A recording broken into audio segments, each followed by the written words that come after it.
And in my vertical, I will be changing the hangout time to commission time.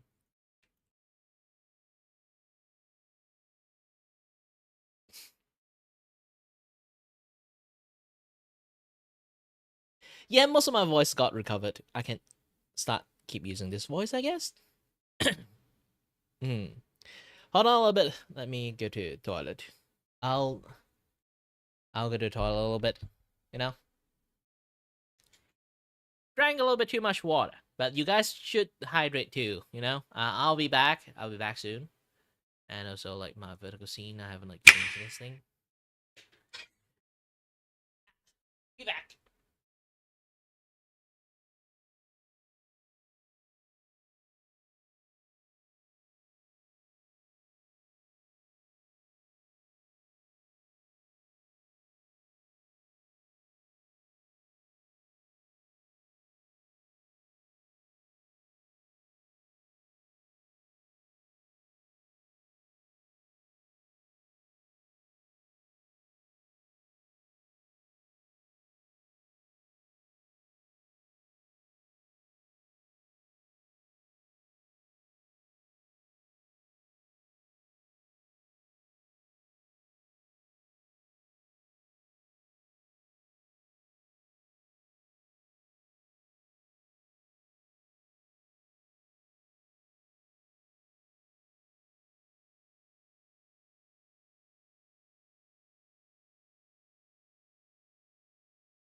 All right, I'm back. I'm back. Uh, Now my voice is actually starting to become much more clearer as time passed. Like I say again, like I rarely use my deeper voice, so like I'm not really used to it most of the time because again, like my family don't really like me to like use that voice because like they always think like I'm trying to make my voice sexy for no reasons. This is just how it normally sounds, okay? But they have been like watching me grow up, so they have been hearing this voice for a very long time. So like they kind of like, this is your voice now. If you do anything other things to change it, like you are pretending to be another person's. So yeah, like I kind of like I would just keep using that voice in front of them just because of that. Also, hi there, mute.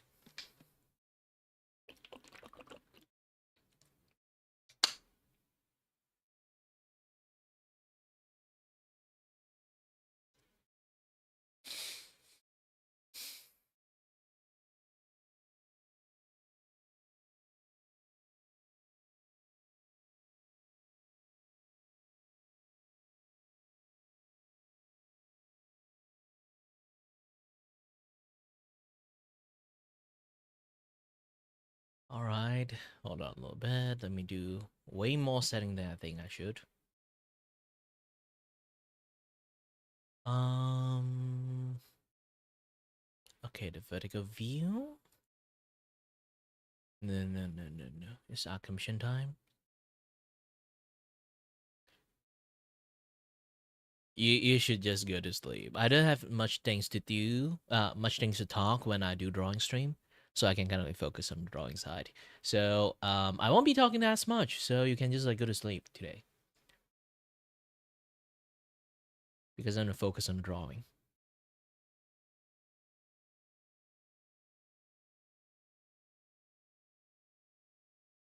So have a nice night for you.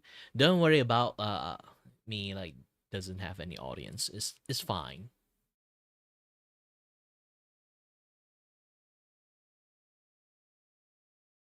When I do the drawing stream, it's just me recording my work, so nobody can like accuse that I steal art or any shit like that.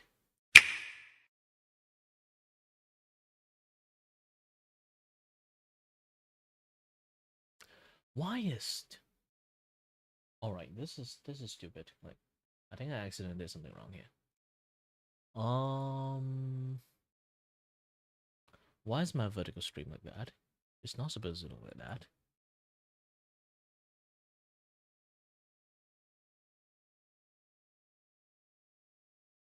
Oh.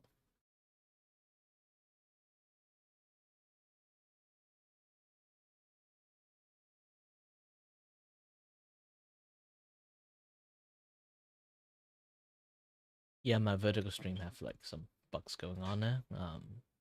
Fixing it. Fixing it.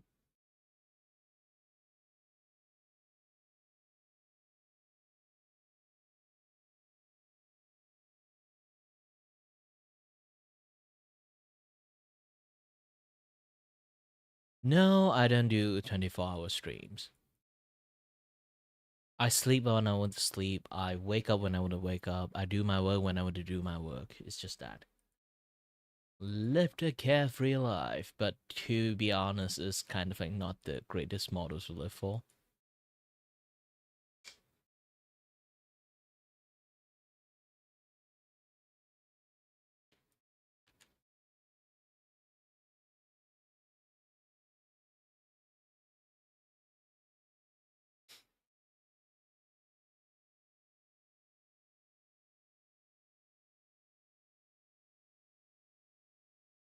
Hello there.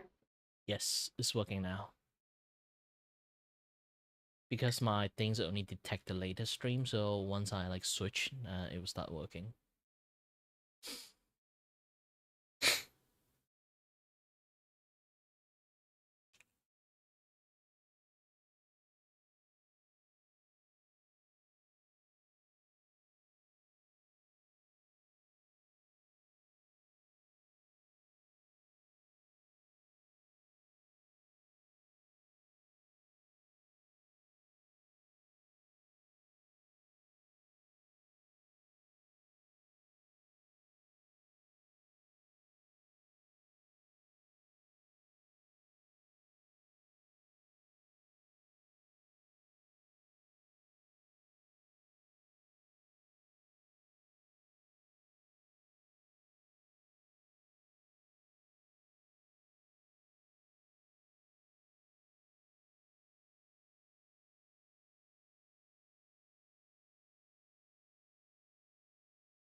Sorry. My brain is now buffering, thinking like how to draw this thing.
I'll go one.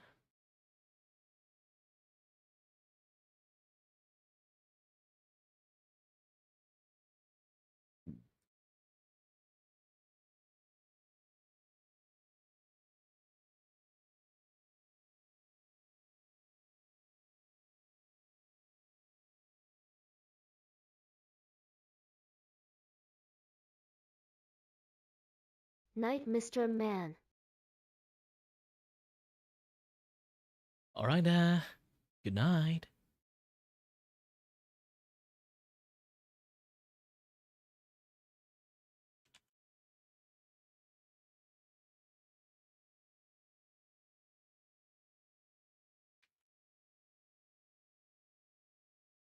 AA1, AB1.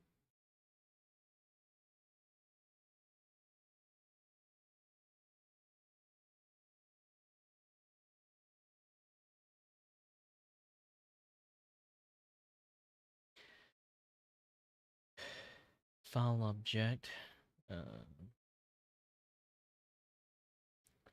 Layer mask, roof frame.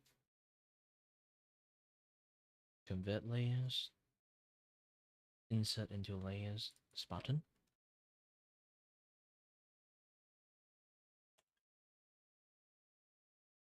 Spartan. Spartan.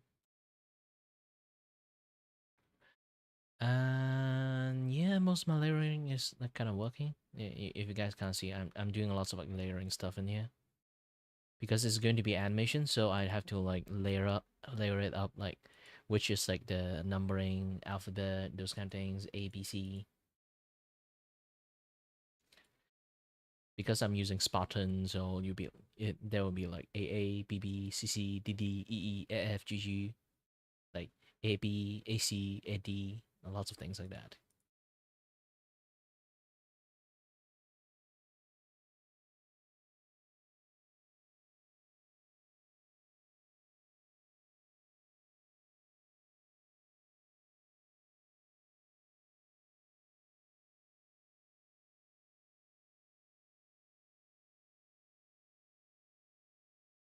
AA sketch, AB1 sketch,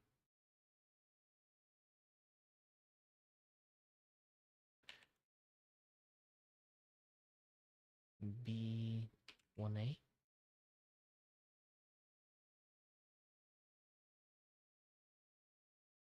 BA1,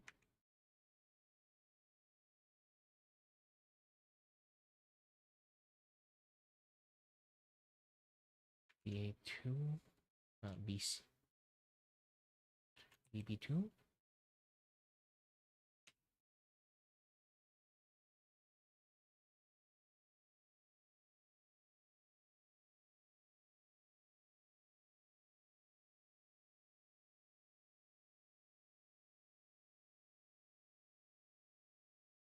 sketch,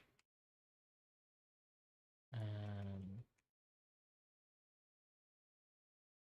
sketch. Gonna move all you to here, and then move this one in the middle. Sketch. Then move C1 here.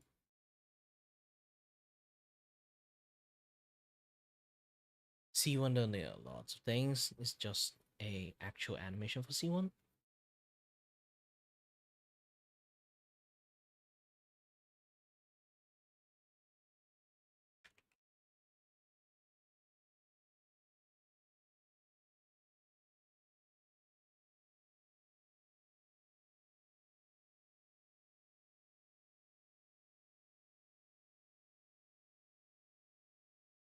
It's T1, Spartan Tucker 1.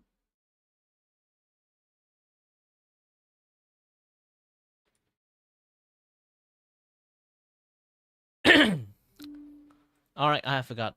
I need to like play some music while you guys like have some fun with it. Alright.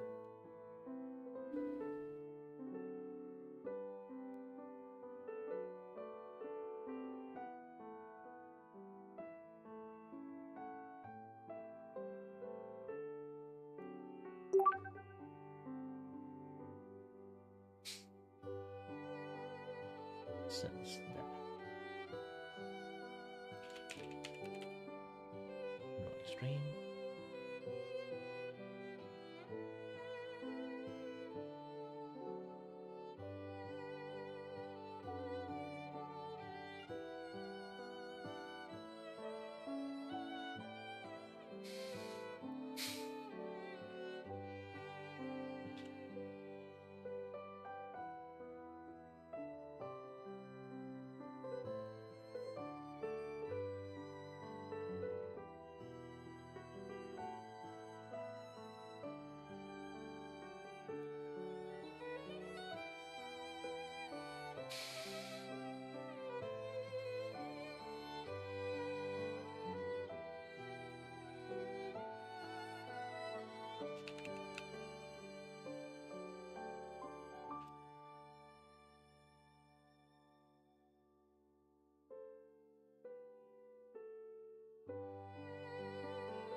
Oh yeah, I have to mute the YouTube so I can watch some YouTube video while I'm working on it.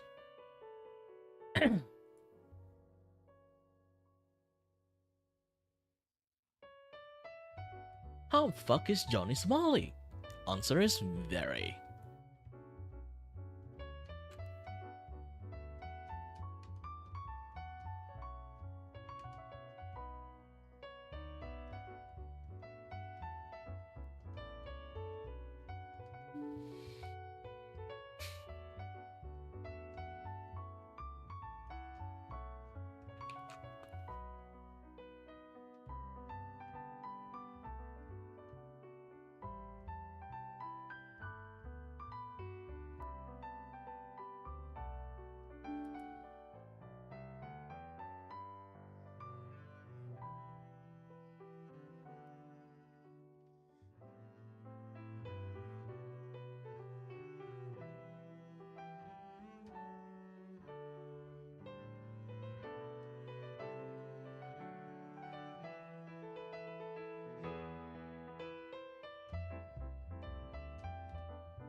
Hello there. Is it I? Colonial, the studio mascot here. Want to chat with Kiri but he is too focused on his work or game? You can use !s space and type stuff to make me talk.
Hold on a bit, I'll be back.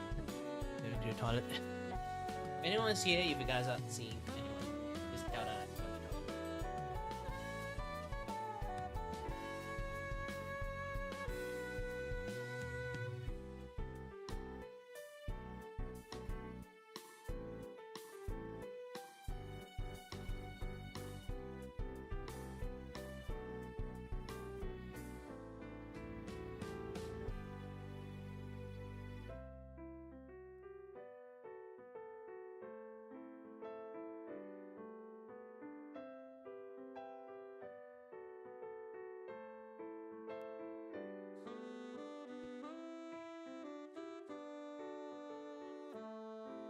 And I'm back. Ah.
Oh no.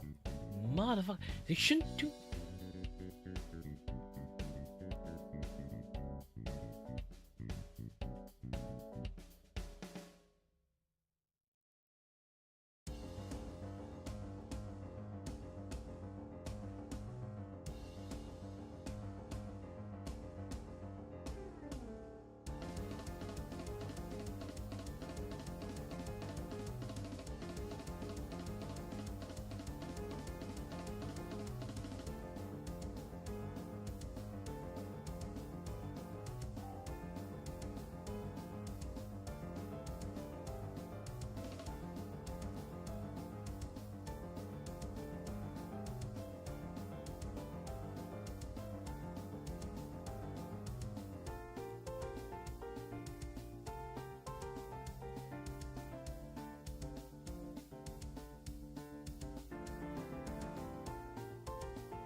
Hello there, is it I?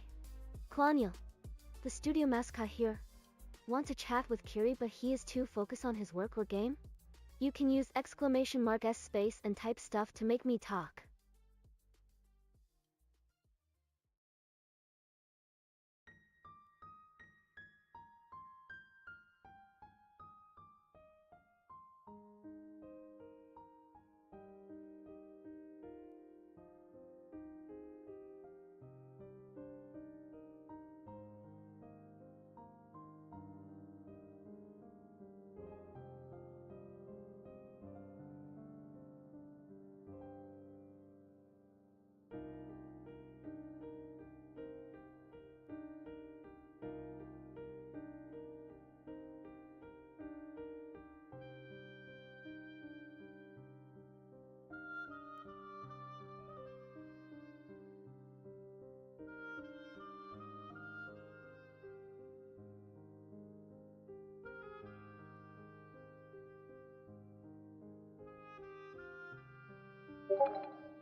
It must steal your door. D.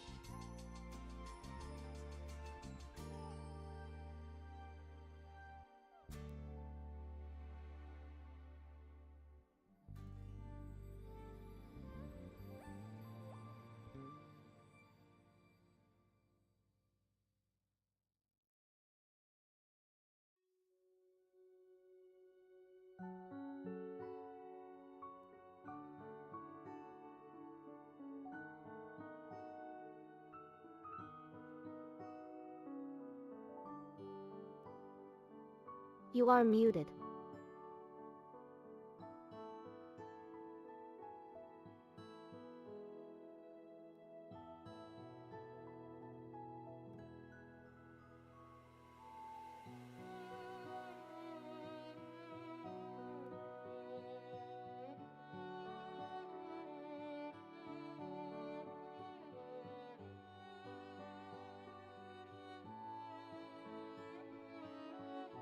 Okay, can you hear me now? Oh, gosh dang. Window having like lots of like things like going on there. Right now, it kind of like messing with my um mic and stuff. But another thing's like, sorry I didn't like see your chat for a while because like Twitch and basically sometimes there's some bug with like the streamer.bot. Like I'm using like the nutty versions to kind of like get like the chat from Twitch to get like the multi-chat stuff. But sometimes it just doesn't work for some reasons. Okay, I'll log in and log out again. Let me try it. Okay, now it's working.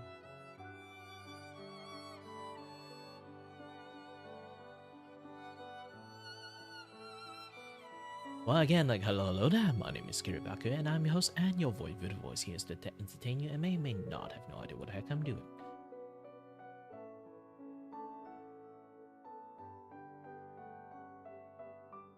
Like, currently, I'm just doing a little bit of drawing, a little bit of animations.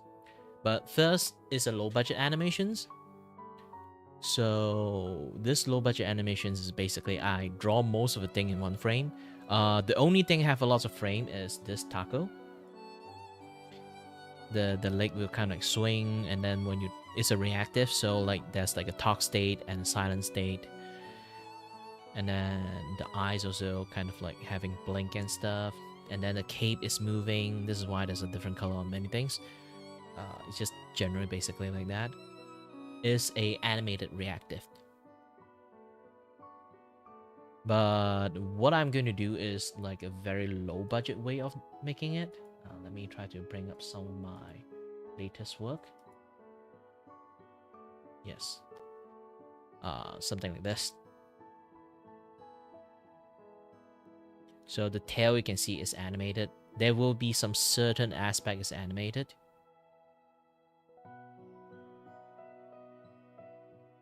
And then you can see like there's some certain stuff is animated, some certain stuff is very still. So basically I'm trying to do a lot of like you know, very still kind of like tweening animations, but I will kind of like pan them, move them a little bit, make it like animated. It's not really expensive, the art commission, so like I kind of like do something like this just to like increase the utility used and like, you know, the things that I can do.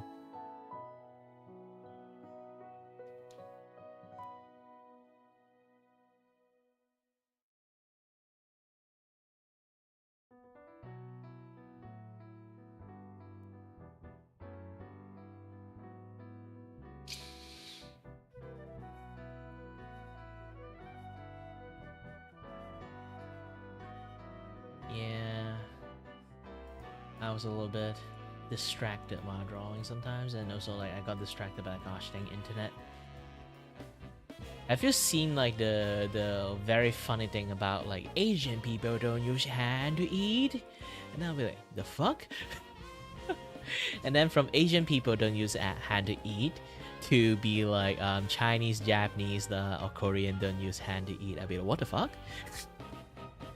Like they constantly like change the message because people keep shitting on them. So they keep fine-tuning the Asian people to use their hand to eat.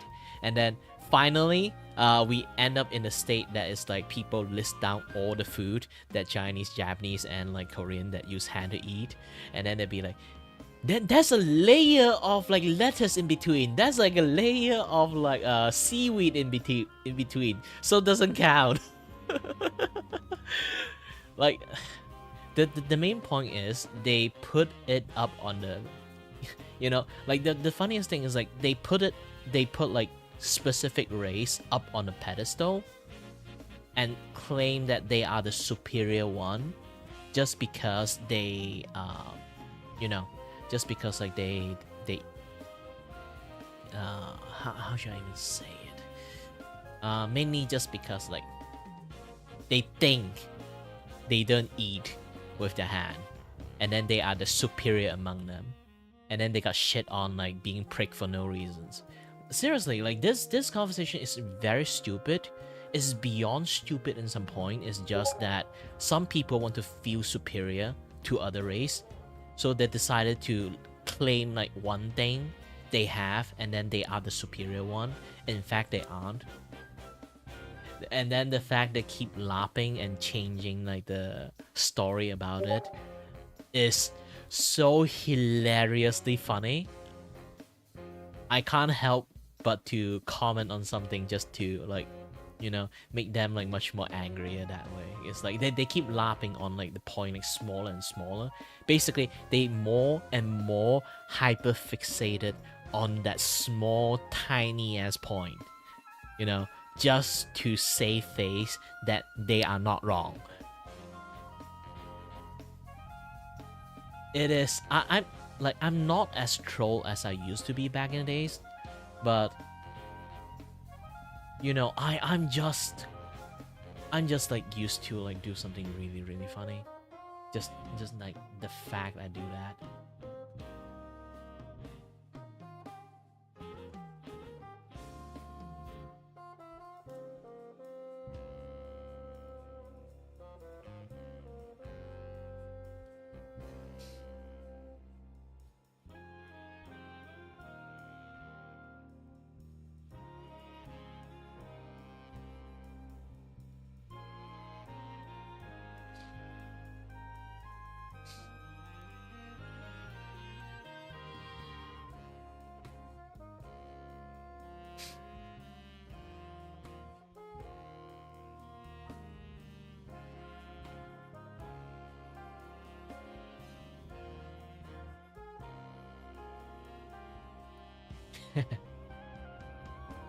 Funny emote you have there.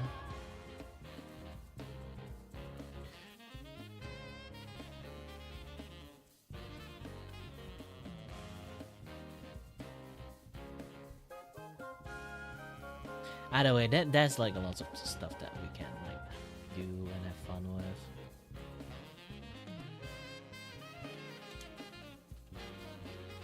Just in the internet sometimes you can see like something like really ridiculously stupid.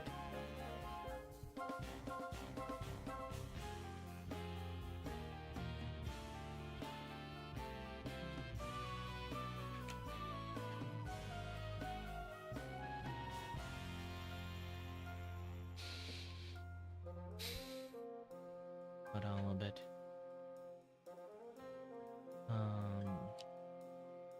Yeah, I might actually have to do something separately for the helmet and the eye, so I need to do some layering setup.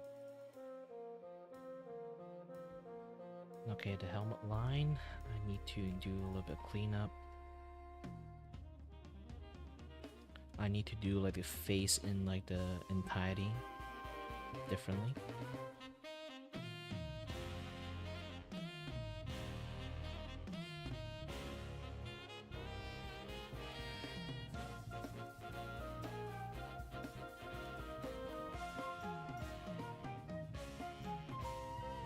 Might take some time for me to kind of fix this. Sorry that I kind of like will ignore the chat for a bit. But if you guys want to learn how to do drawing and stuff, you can ask me on some certain aspect. If I can help, I'll try to.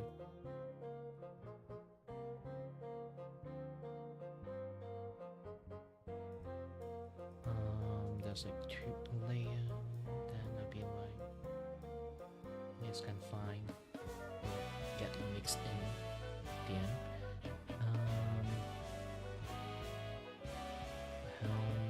Continue doing some edit. Okay.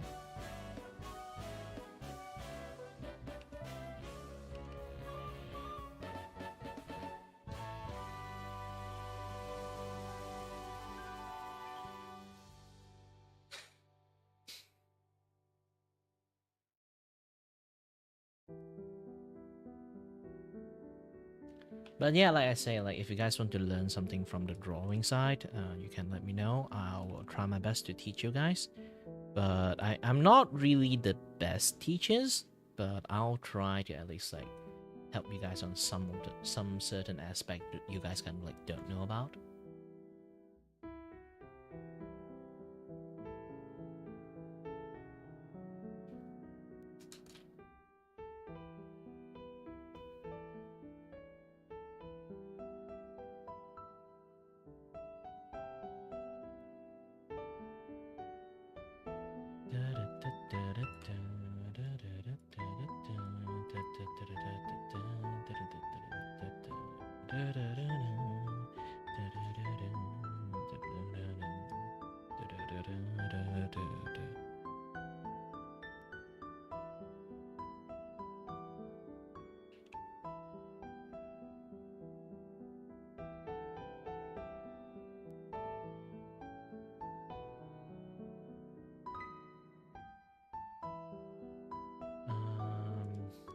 Let me remove this, and I'm just changing the color a little bit so it doesn't go like full black.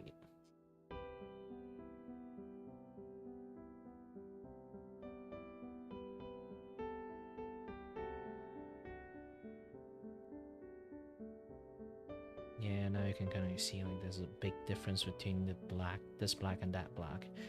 So yeah, when it comes to drawing art and stuff, just remember like nothing is full black actually. It depends like on how you are going to represent the thing it's going to be look like. So yeah, there's a lots of stuff is not really exactly full black. You just have to think about that when you kind of make all this kind of stuff.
My neck is very tired at the moment.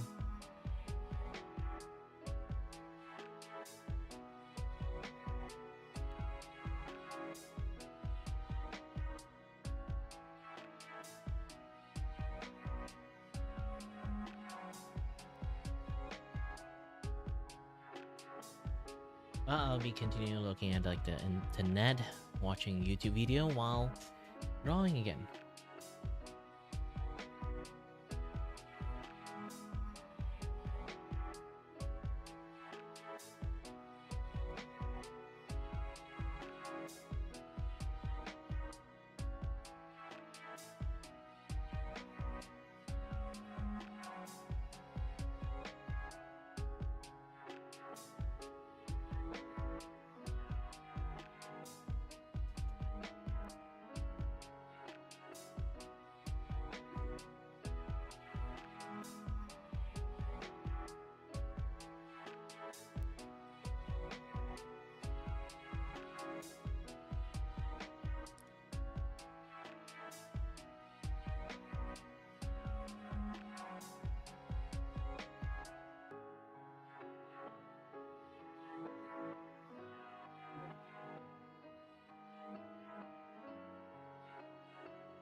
Hello there, is it I?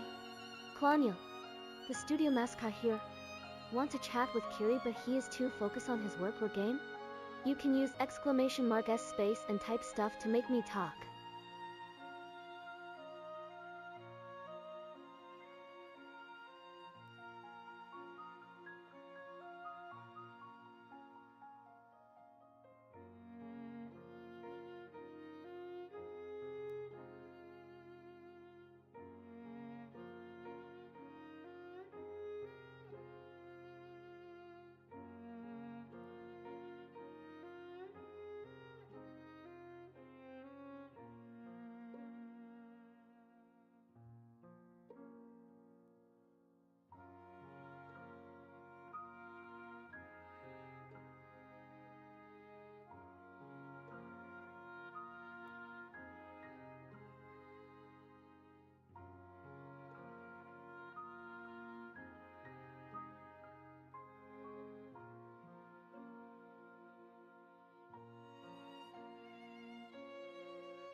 I should do it too.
Hello there, is it I?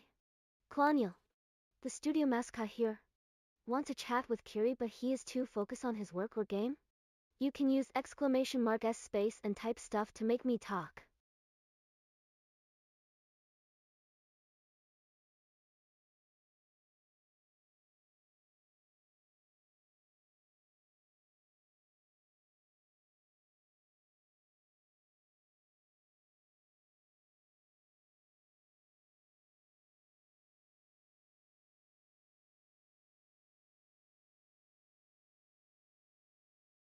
It's boring, you guys.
is funny.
My name is.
Hi there, Dr. Lucius. Bye bye now.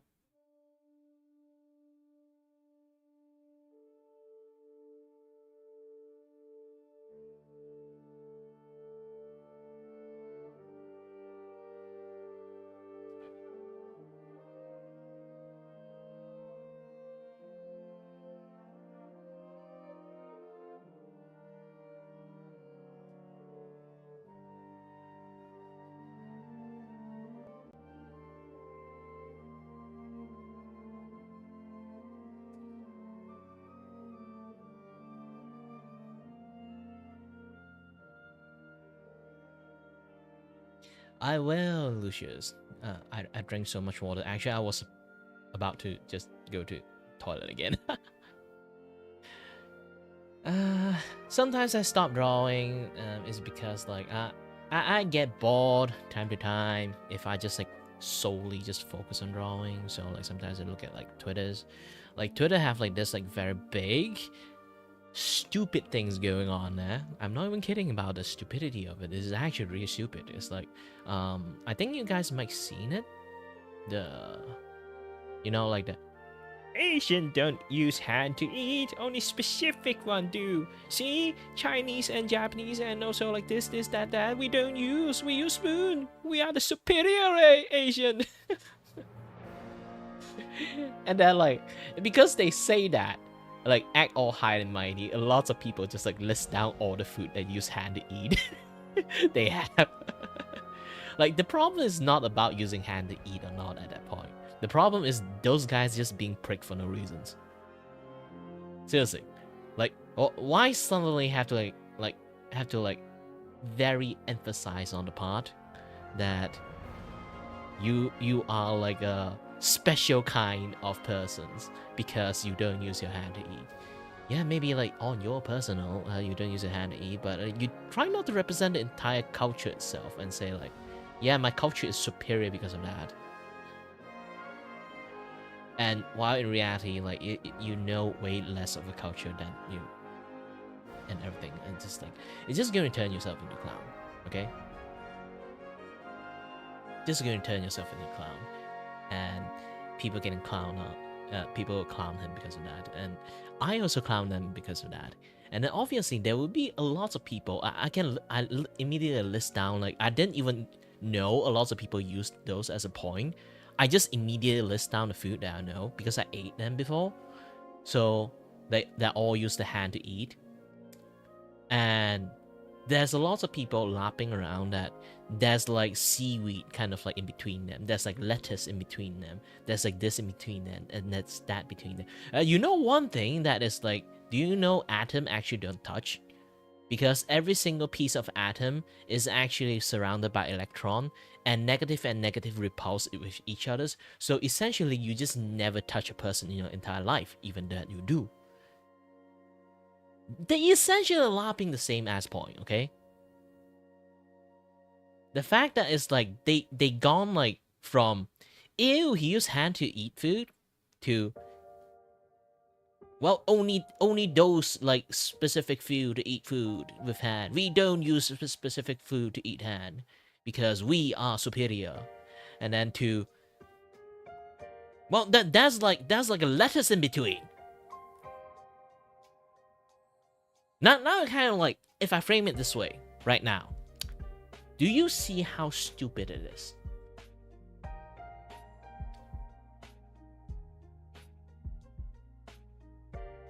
Twitter for you. Sometimes it is an entertainment from seeing the stupidity of people. But for me, it's an entertaining stuff. I know not a lot of people like those kind of things, but at time pass, like you kind of like see how people being stupid is strangely entertaining, of them clowning themselves like that. And sometimes seeing people like lapping on like some very like minor point, it's like watching children trying to say nah. And sometimes I add on a few words for them to kind of like refuel them. I know why. Here's the thing, like some people might not see me like this. I used to be a troll too. I'm not a actual troll now, but more like, you know, I want people to know like how stupid some of the things is actually. And if they don't see it that way, they will just keep clowning on themselves at that point. Like I know there are bad troll that just like troll people on purpose just to make them mad. For me, I'm not really making them mad. I really want them to realize that how pointless it is sometimes. There's some things is actually really pointless, and then they are fighting on a ground that is, it's like, you know, sometimes like you fight so long you kind of like forgot the plot of the war.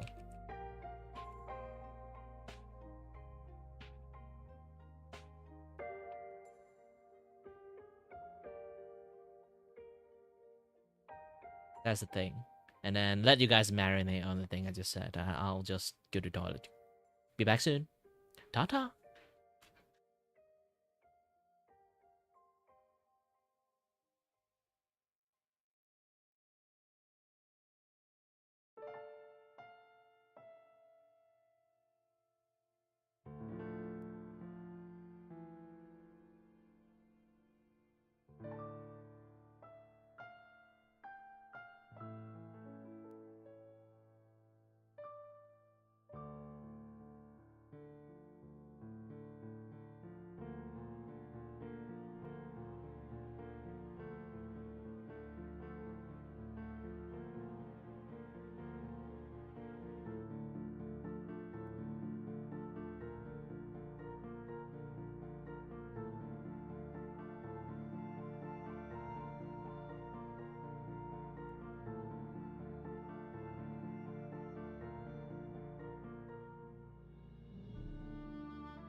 And I'm back.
Right.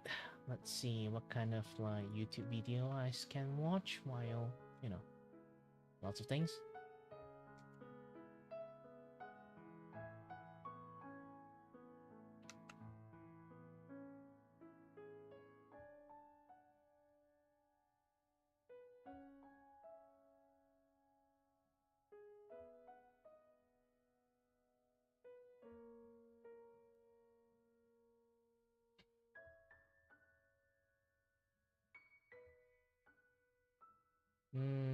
Where's my YouTube window? Clicking here and that kind of like moved it away or something. Maybe try to find it. Oh, it's here. Ooh, how fuck is Johnny Smalley? Let's take a look at that. Yeah. You know what? If you guys want to like watch it too, hold on a little bit. Let me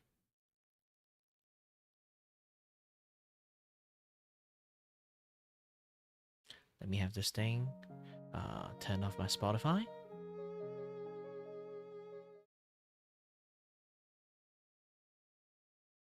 And switch to Draw and React channel.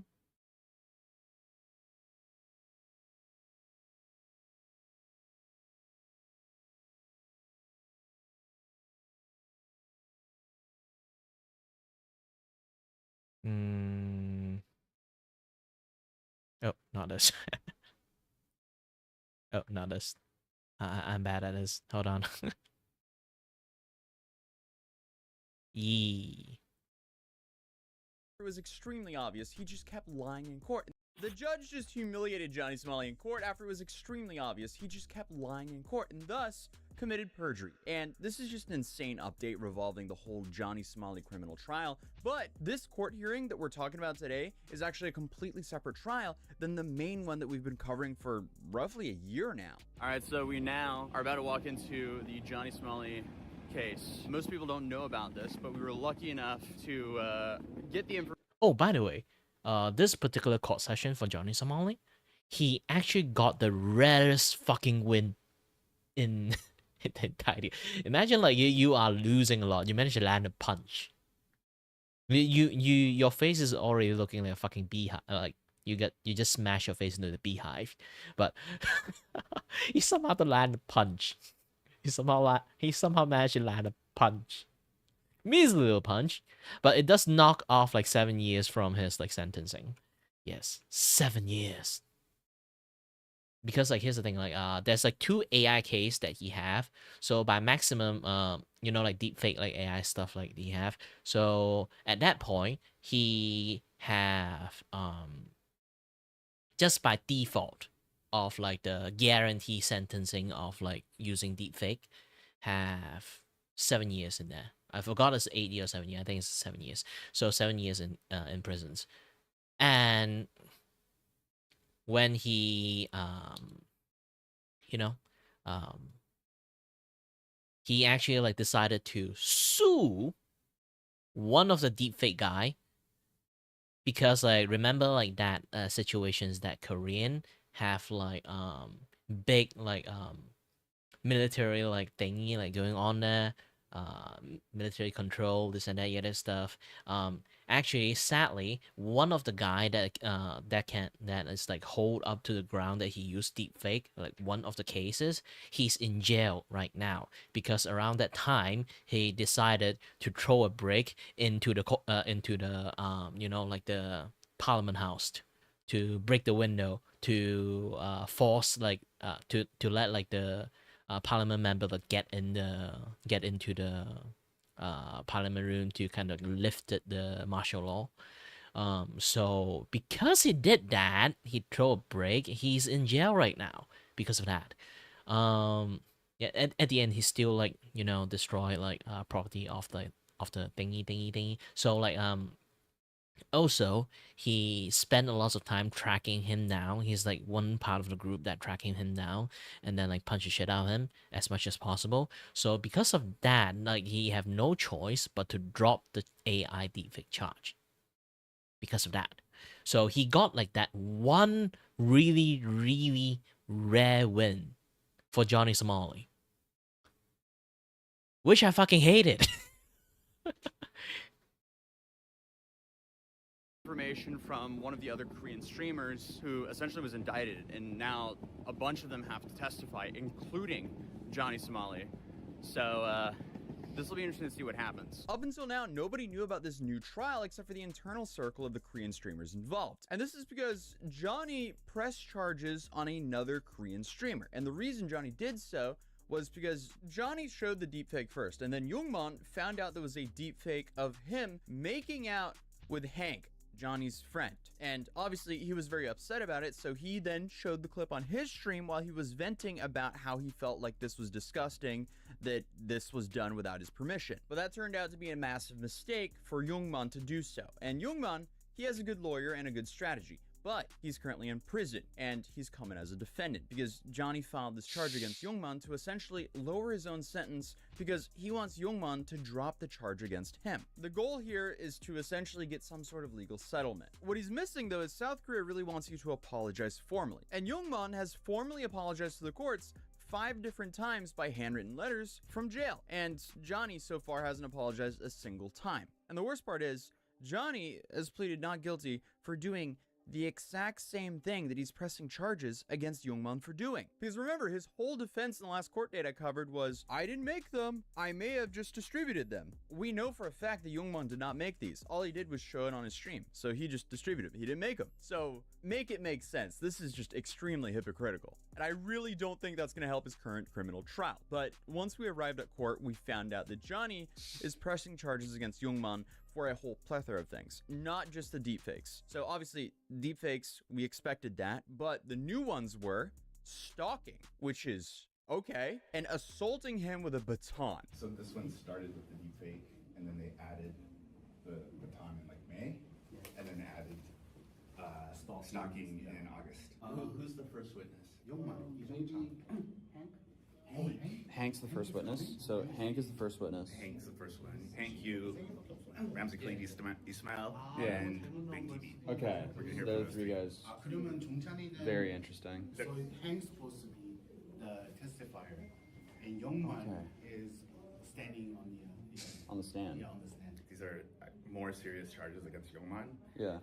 Second, third, fourth offense. Of course, he documented everything. He live streamed Yeah. everything. It's still there for you to go and see. Youngman did Yeah. say he So- hit Ramsey with the baton. Shall we? Yeah. Silence your phones. Crazy. Which is extremely rich coming from Johnny, because he was the one who showed the deepfakes first. While bragging about it, he was the one who live streamed himself stalking the female streamer Nanati.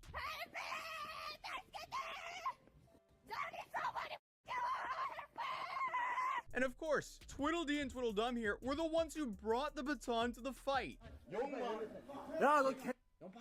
That's a baton. Young man picked my baton up and chasing me. So, on October 22nd, the people who testified were Hank Yu, which is, Johnny's only friend here in Korea, Johnny Somali, or Ramsey Ismail, and Bang TV. Quick lore dump. Bang TV is a Korean IRL streamer who is one of 4 people involved with trying to stop Johnny from harassing the citizens of South Korea for content. This South Korean streamer clique consisted of Dagun, who infamously punched Johnny, Youngman, who is the man involved in the trial right now, but also is currently in prison for throwing cinder blocks through the courthouse windows while Seoul was under martial law on December 3rd, 2024. Clearly that wasn't a great idea. And then you have 2 other streamers by the name of J Company and Bang TV who are currently not wrapped up in any legal trouble. But Bang TV was called as a witness today as he witnessed what happened revolving the alleged baton incident. So we got to court, went into the courtroom, and I was getting ready to make a little sketch, and then we found out that Hank and Johnny, they felt humiliated about the deepfakes, and they requested privacy for their testimony. They can do this because on this specific trial day, they are the victims. Oh, we found out that they're in what protection? Yeah, they're- witness protection. Yeah. Because young man is so scary. Yeah, basically they want to, for the safety and like security of the witnesses, they're sequestering everybody. So Interesting. they're keeping them separate. So it's also a good thing because they're going to keep them separate for us. Yeah. So we'll just watch the show. So. Interesting. So we just found out that Johnny's actually getting 60,000 won to testify here. So now the guy actually has an income. 60,000 won is roughly, what is it, like 40 bucks, 50 bucks? 40, 45. I would exchange All right. right now. Don't spend it all at once. He probably boy. came to Hank right away. No, Right. it goes to the Soju Fund. Straight to the Soju Fund? Awful. I think on the last trial, everybody came, so I think they try to make it private. Because How many Johnny people is the came? victim, and therefore the victim can ask, I don't want this How to many be people open came to because the it's so trial? embarrassing to me, even though he's the one that put it on everything. So that's the situation. You a clout chaser for who? Cloud chaser for who? What do you mean? Free Israel. Support the IDF.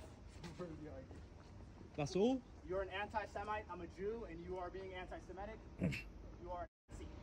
So we then had to leave the room, but that was fine because thankfully we were still able to find out exactly what was said regardless. Here's the TLDR of Johnny's testimony from our legal connections. They said, in quote, "It was so bad it could have been possible to acquit. He lied countless times. Repeatedly said that he didn't know Hello / there. didn't Is it remember I? to things that he Claudia. clearly / The probably studio mascot knows. here He avoided questions wants to about chat having with distributed Curie, on but he is YouTube too before focused on his Youngmon, work or in game. quote saying, police can use already verified I exclamation didn't mark make S it. space And then and he type fell stuff back on to the make me whole talk. I didn't make it excuse over and over again. Because for some reason, he really thinks that production versus distribution is still relevant here. He then says that in November, Youngmon made false accusations against Johnny. This is why he apparently filed the charge, which also admits transactional nature here. He also falsely claims that Youngmon distributed first. He then lied to his lawyer on March 27th, said that both Youngmon and Bongbong distributed first. And then he claimed that Youngmon leaked his address, but also claimed he didn't know his own address, so he couldn't even confirm that he knew his own address to know that his address was leaked to begin with.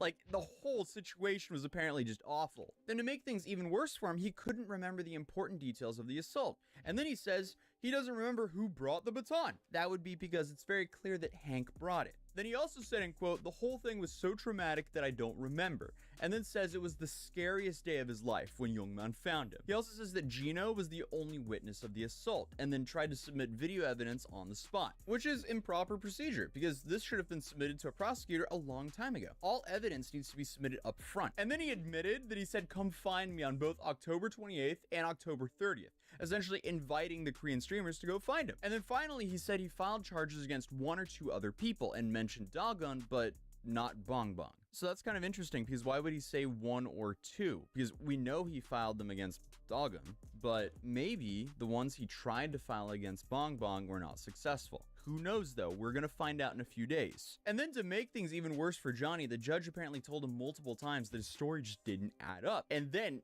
kept asking questions Johnny didn't want to answer because that would just make things worse for him. So obviously that was a massive train wreck, but here's the notes from Hank's testimony. So Hank says he didn't know who Youngmon is, but accused him of creating deepfakes. He then also asked the judge why it took a month for him to sue, and then told the judge that the Korean law isn't fair to Johnny, so he doesn't trust the Korean criminal system, and thus thinks the case is not serious. Because obviously that's extremely relevant information when you're testifying. Like, dude, nobody cares what you think about Korean law. You're here to testify about this case. Get on with it. He also didn't give a straight answer when it came to the production of the deepfakes, and then stated that he had a desire to reach a settlement and essentially wants money, which, you know, makes sense because it's not like Johnny is a cheap person to be harboring. And then he admits that he's only in this case because of Johnny, and then said, in quote, if Ramsey doesn't want to press charges, then I don't want to either. So that's interesting. You know, Tweedledee and Tweedledum, they did their thing, and it actually seems like it kind of worked out for them in the short term, because they also kind of kneecapped themselves by doing this. But then they called Bang TV to the stand, and here he says that Youngmon showed the deepfake to explain to viewers the crime committed against him. He then confirms that Johnny attempted to flee to the US after he was attacked. And then on October 28th, he challenged YouTubers to come find him, which obviously mitigates the accusation of stalking. And then he told the court why this group of streamers were actually tracking down Johnny, because Johnny was harassing elderly, the Statue of Peace, he was trashing Korea, and he was treating Koreans like animals. He then explained that he never saw Youngmon hit Johnny with a baton and saw no injury to Johnny. And when it comes to the deepfakes, he thinks that Johnny produced them, but knows for a fact that Johnny distributed them first. And our legal connections believe that the case against Youngmon was crumbling, because the deepfake had circumstances similar to Bongbong. Because Johnny seemed very malicious by showing the deepfakes. Both Bongbong and Youngmon were like, what is this? This is awful. Why is this a thing? Then for the stalking, Johnny said, come find me, which is a massive contradiction when, you know, he's claiming he's being stalked. And then for the assault, Johnny couldn't remember details. He failed to properly submit video evidence, and then they were the ones who brought the baton. So overall, it's an extremely weak case. But then the court called Johnny and Hank back to reach a settlement because Johnny wants mutual withdrawal of charges, and Hank then backs down from demanding money. And Johnny says that he's willing to put this all behind us. And this is where they ended up settling this case, which ended up being a win for both parties in this particular trial. I even have the translated text of the initial settlement here, where the agreement says, all their names, do not wish to pursue punishment for all criminal cases that have occurred between them. Obviously, this must be formalized to go into effect, but there's nothing really stopping this to do so. And we heard one legal opinion that Hank and Youngmong will still have to testify next week, but the odds of that happening are probably going to be pretty low. This is because in the last trial, he ended up pleading guilty when it came to the Lotte World incident, and then they ended up canceling the witness they had from Lotte World that was going to testify against him. But as of right now, Johnny is facing 2 deepfake charges, which are heavy-hitting charges, carrying a max of 7 years in prison for each charge. But with one of them being dropped, that's definitely a big win for him. But in doing so, though, he did commit perjury. So that could be a very nasty trade-off for him, which can heavily backfire, because now he's openly shown that he will happily lie to a judge. For Youngman, though, it absolutely does not make sense to risk fighting this case because he's already in prison. And all of those charges that Johnny tacked onto him could easily add a decade if he was actually convicted for all of this. And let's be real, risking a decade in prison to stick it to Johnny is absolutely not worth it. So trading 3 charges for 1 is definitely a big win for Youngman. But as of now, we don't know of Bong Bong having any deepfake charges pressed against her. So for now, Johnny doesn't have the same leverage against Bong Bong as he did on Youngman. So my understanding is he's facing a max sentence of 12 years due to the cap based on these charges. Even after removing 1 deepfake charge, he's still facing a max sentence of 12 years, although his minimum sentence has definitely been reduced now. But this just made this court case way more interesting because now, I guess Johnny finally locked in. Essentially, Johnny is playing a soccer match and he's losing 7-0, and he finally scored a goal. So he did the lean forward and locked in mode, and now he definitely has a long uphill battle to see if he can get some freedom here. But I am definitely looking forward to seeing Bong Bong testifying in the next couple of days. But since I was kicked out of this courtroom, I wasn't able to make a court sketch. And last time I made one, I was kind of blown out of the water by how many of you guys actually wanted my sketch, as it was bid up to like $500 on eBay. I literally thought it was going to go for like 20 bucks because that's what I said in my last video. But if you want my original court sketch that started all of this from the original trial of Johnny, which was never... Time I was like, oh, you can get it for $20. Now you can actually get it for 20 bucks. At the top of the link in the description down below.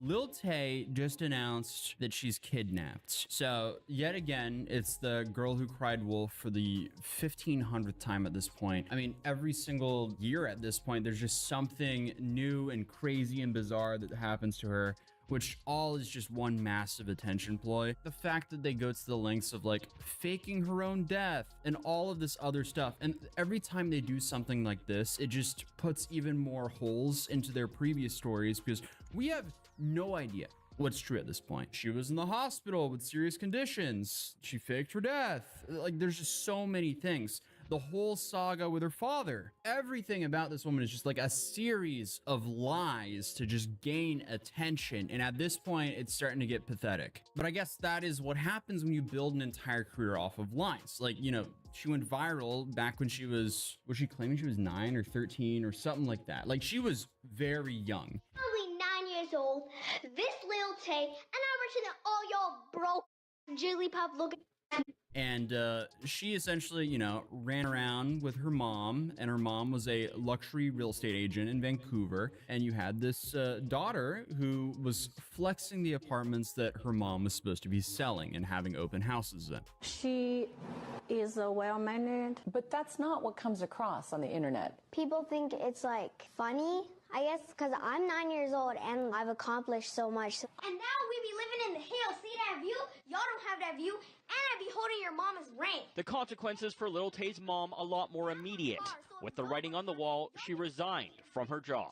She called and she said, I'm quitting. And obviously, that was really early for, I guess, influencer antics getting some repercussions. So that went incredibly viral back then. And I guess you could easily just put her lies on a scale from her saying that she dropped out of Harvard at like 11 or 12 to faking her own death, because obviously that's a lot worse. I'm a Harvard dropout. What city is Harvard in? I kind of forgot because I haven't been there in a long time. Which is just like, come on, why are we doing this now? I guess like, it's probably just to promote her OF. So this is Lil Tay's best friend. She's been abducted by a photographer who tried to hijack her accounts this morning and manipulate her into meeting with him. She's in a serious danger, and I don't know how much longer I'll have to access this account. Please follow Rescue Lil Tay. I'll be posting everything there. Here you see like an Instagram password has been changed, and then an email for Lil Tay was updated to something at gmail.com on the 15th of October in Pennsylvania. They are trying to silence me. Follow Rescue Lil Tay. This is a similar stat because they did this exact same stuff when her father allegedly took custody of her and she went missing for a few years. Why I've been gone. 5 years ago, I became famous, and my abusive absentee father, who had not been in my life for years up till that point, decided to come back into my life to take control over my career and my money. That's why I disappeared. He started a court case to silence me so I could not speak on what was happening and so he could take control over my money. Again, who knows if this is true or not? Everything just does not make sense with her. But obviously a lot has happened to Lil Tay since she originally blew up on the internet, became the youngest flexer ever, got her mother fired, then she moved from Toronto down to LA. She lived this whole like influencer lifestyle because her and her family ended up living with a few different Instagram influencers. They were meeting up with rappers. You had that incident where she posted a picture of her smoking, which obviously was awful. You already know what it is. Lil Tay, the youngest flexer of the century. I'm only 9 years old, but I'm richer than all y'all broke haters. And a lot of people were assuming that the father managed to use that to get custody of her again. Honestly, I don't know what happened. I don't think anyone really knows what happened there, but she did end up going missing. So at least from the official story from them, she ended up living with her father and I guess her stepmother for a few years. And this is where the whole like Save Lil Tay account started, where everyone was like trying to rescue Lil Tay and bring her back to her mother and her brother. And I want to assume that a lot of these like Rescue Lil Tay accounts were ran by her brother, Jason Tian, who essentially has made a career off of indirectly pimping his sister, going from having her say derogatory stuff on camera when she was really young. This is why all y'all fucking haters hate me. This cost me $200,000. I'm only 9 years old. I ain't got no license, but I still drive this sports car. To having her take pictures with a bunch of rappers and have her smoke for a picture. Oh, that's dope. That's how you gotta turn around if you unexpectedly hear, "Hey, Lil Tay!" Just all the stuff that you really should not be doing as a brother. And then eventually this led her into making a few music videos, which, hey, that was a step in the right direction. And then suddenly now she's making an OF. And I'm assuming that her brother is managing that as well. Now, I'm operating with very limited information here, but from what I know, a lot of the people that have worked with Lil Tay kind of have to go through her brother to get to Lil Tay. Now, obviously, this could be completely different now that she's an adult. Who knows? But the official narrative, as of right now, is the fact that she is missing. So I guess we'll just see what happens because, you know, last time she was hacked, they faked her death, and then suddenly she came back a few days later and she was like, oh, I was hacked. That wasn't us. We didn't do that. So we're kind of waiting for that to happen again. They've already removed the stories from her account that she's missing. Should have just gone to the police for this, but I guess we have a viral influencer who is now faking their kidnapping to, I guess, promote an OF link, which is pretty pathetic at this point. So, you know, after faking your death, that's not enough. Now you gotta fake a kidnapping. And we have an update to the story since I recorded the last segment. Obviously, anyone with a brain would file a police report for a missing person before going to Instagram, unless it was just an attention ploy, and obviously what followed pretty much proves so. Because now Lil Tay has miraculously reappeared. And how did she do so? Well, she did so in an Instagram post that reads, Lil Tay has returned safely. Update soon. I'm her assistant and I was told to notify everyone and lighten the mood. Here's 80% off of her spicy link, giving you guys a special discount. Alright, yeah, there's nothing like returning from allegedly being trafficked with giving a discount to an OF link. 2025. Welcome, this year sure is cooked. But unfortunately, you have some bottom of the barrel marketing when it comes to women who do OF. Like, you have this woman who for some reason keeps using her underage brother to promote hers, which is just straight up disgusting and pathetic. So how does it feel to have a sister that has an OF? My friends always ask me if it's pink, but I don't really know what they mean by that. Do you know? Jesus Christ. Click the link in my bio. Just... Do you think I'm a good sister? No.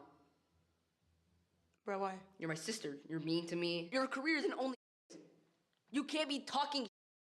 You're selling pictures. But faking a kidnapping to promote an OF link might be a new low. But honestly, at this point, I'm not even putting anything past this family anymore, because they have learned that faking serious things like this gets them the attention they desperately want. Problem is, how many times will they be able to cry wolf before everyone stops caring? Because at this point, I feel like Lil Tay and her family have destroyed any trust that people had left for them. And honestly, it's just kind of sad at this point. But hey, congratulations on making all that money and stuff, even though that she's absolutely faking how much she's actually making, because that as well is a marketing tactic for headlines. But other than that, feel free to subscribe if you're new here, and I'll see you guys in the next one. Peace.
Man, I'm tired.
Why? This is weird. Okay.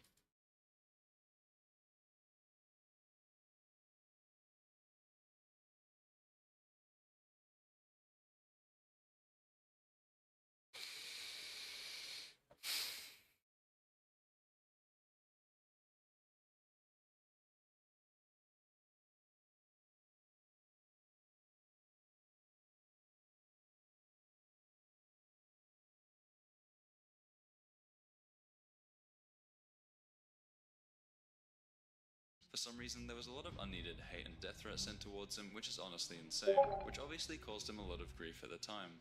Content creator Joe Cat has taken an indefinite break from making videos. If you took the time to read this, thank you. I'm sorry for causing so much trouble. Thank you for watching my videos. What is wrong with this video? People got mad about this video? We're riding on the internet, cyberspace, sex-free, hello virtual reality, interactive appetite. So over my many years of experience on the internet, I've learned something. That being on said internet, quite often or not, you're going to be exposed to things regularly without your consent that you don't necessarily like. No, I'm not talking about things like Omegle at its peak at 3 AM, seeing copious amounts of uncircumcised members, and I'm not talking about seeing the absolute darkness of the internet like the Pain Olympics. Just hearing about the rumours surrounding that was enough to produce a face of grimacing disgust. You also previously had LiveLeak, but in the modern day that's been replaced by Instagram Reels. I saw Subway Surfers gameplay over a violent car accident this morning, I just thought you should know. But no, I'm more talking about no matter where you look, a trend or meme is being forced down your throat and it just gets annoying due to the sheer amount of times you see it. In the past this looked more like the Rickroll, even though it was a good song. The same can be said for most of Fetty Wap's music, like a majority of his music.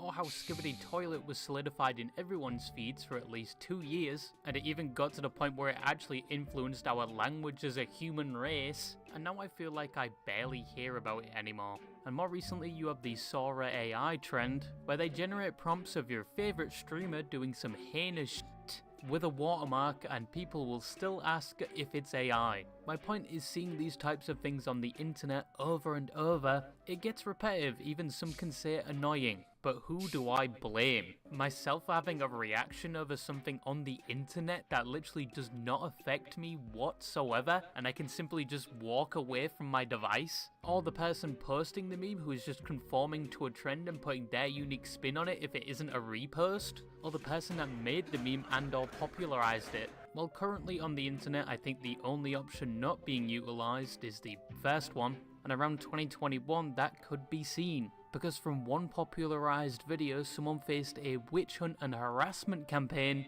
and due to said things said they might need to step away from content creation indefinitely, all because they wanted to express their love for Hello women. there. Is it I? Claudia, the studio mascot here. Want to chat with So if Kiri, you but he don't is know too who focused Joe on Cat his is, work or I game. wouldn't really You blame can you. use exclamation YouTube mark is so S big space nowadays and type that you stuff don't to know make me everyone talk. with like 1 million subscribers, or people that post outside of the genre of things you're interested in. Whereas in the early days, at least from my experience, you did.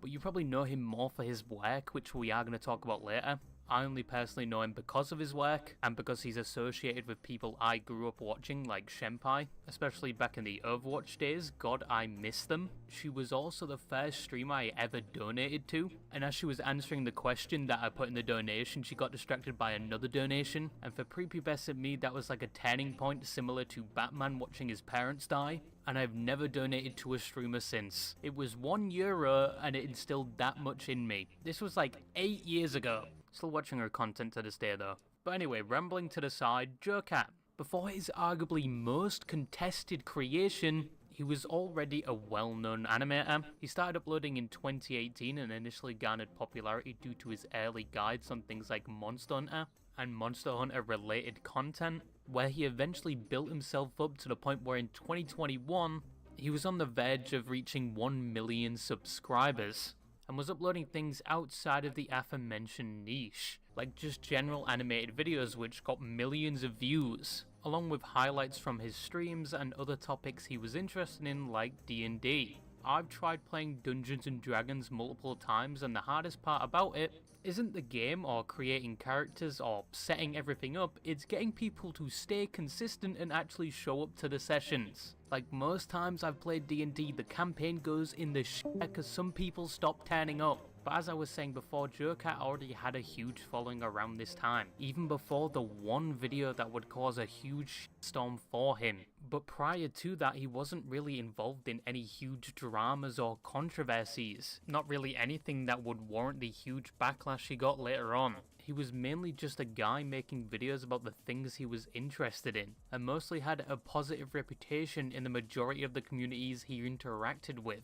But his channel and recognition was about to explode even further than it already was, and it would also create a lot of problems for him. All of this due to one animation, one parody of an already somewhat popular song at the time, and you've probably seen it once or twice either browsing YouTube or any other platform, because it was adopted by many other communities. The animation was based on a song called Boys by Lizzo, and at the time there was already other animations that used this same song and had the same concept like the animation done by Hakim Animations, which was posted 2 years before Joe-Cat's video, and to this day sits at 14 million views. But Joe-Cat transformed the song and made a parody with his own voice. Instead of being about the many physique types of boys, like in the original song, but Joe-Cat took it in a different direction and did the same thing but about females, referencing mostly game characters and VTubers. Yes, Joe-Cat was behind the meme and format that a few years ago went seemingly viral and was everywhere. And it went a bit like this.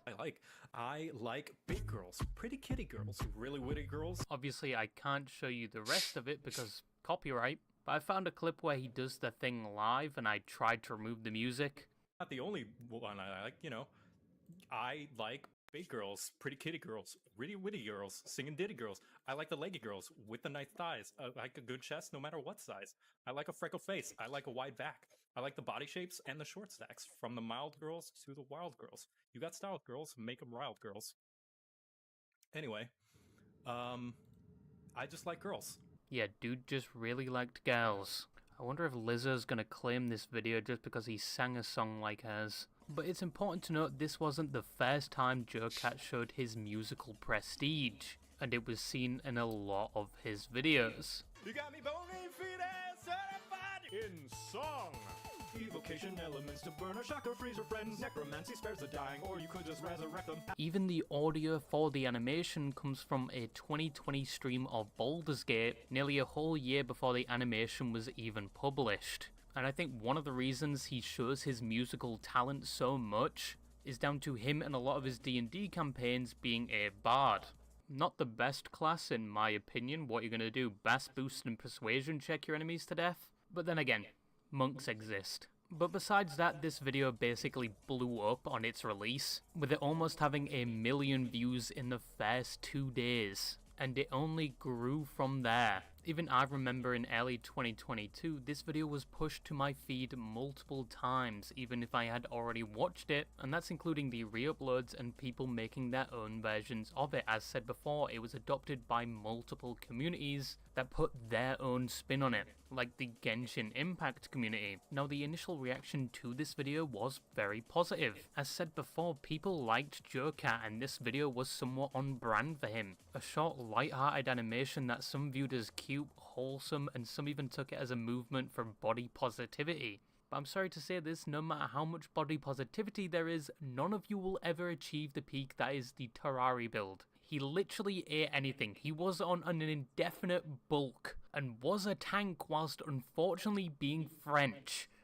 French, for God's sake. But this short video about a guy liking all sorts of women, like the big girls, the small girls, the schizophrenic, racist, white monster drinking, post consuming, bed rotting girls. The short animation would circulate every now and again for the years to come across multiple platforms, but one year and one circulation that would stand out from the rest would be 2023, because despite it being a rather harmless video and most people liking it, there were a number of people that were the opposite, which, you know, fair play, you can't like everything. I have to cope with the mentally deranged people out there that think Grabbed by the Ghoulies was one of Rare's worst games, despite it being their best, just like Viva Pinata. I'm not wearing rose-tinted glasses, go fuck yourself. However, the animation always did have at least a small amount of people that, as said, didn't really like it. A majority of these people were simply annoyed by it every time the video would circulate. But in 2023, some took it upon themselves to target Joe-Cat specifically, simply because he was the one behind the creation of it. And they took it way too far. What up, warriors of fartness? I bet you don't have the slightest clue how to play this eyeball-melting anime game. Now, the main platforms this video was circulated on was YouTube, TikTok, and Twitter. Can you guess which one was the one that most of the hate and harassment came from?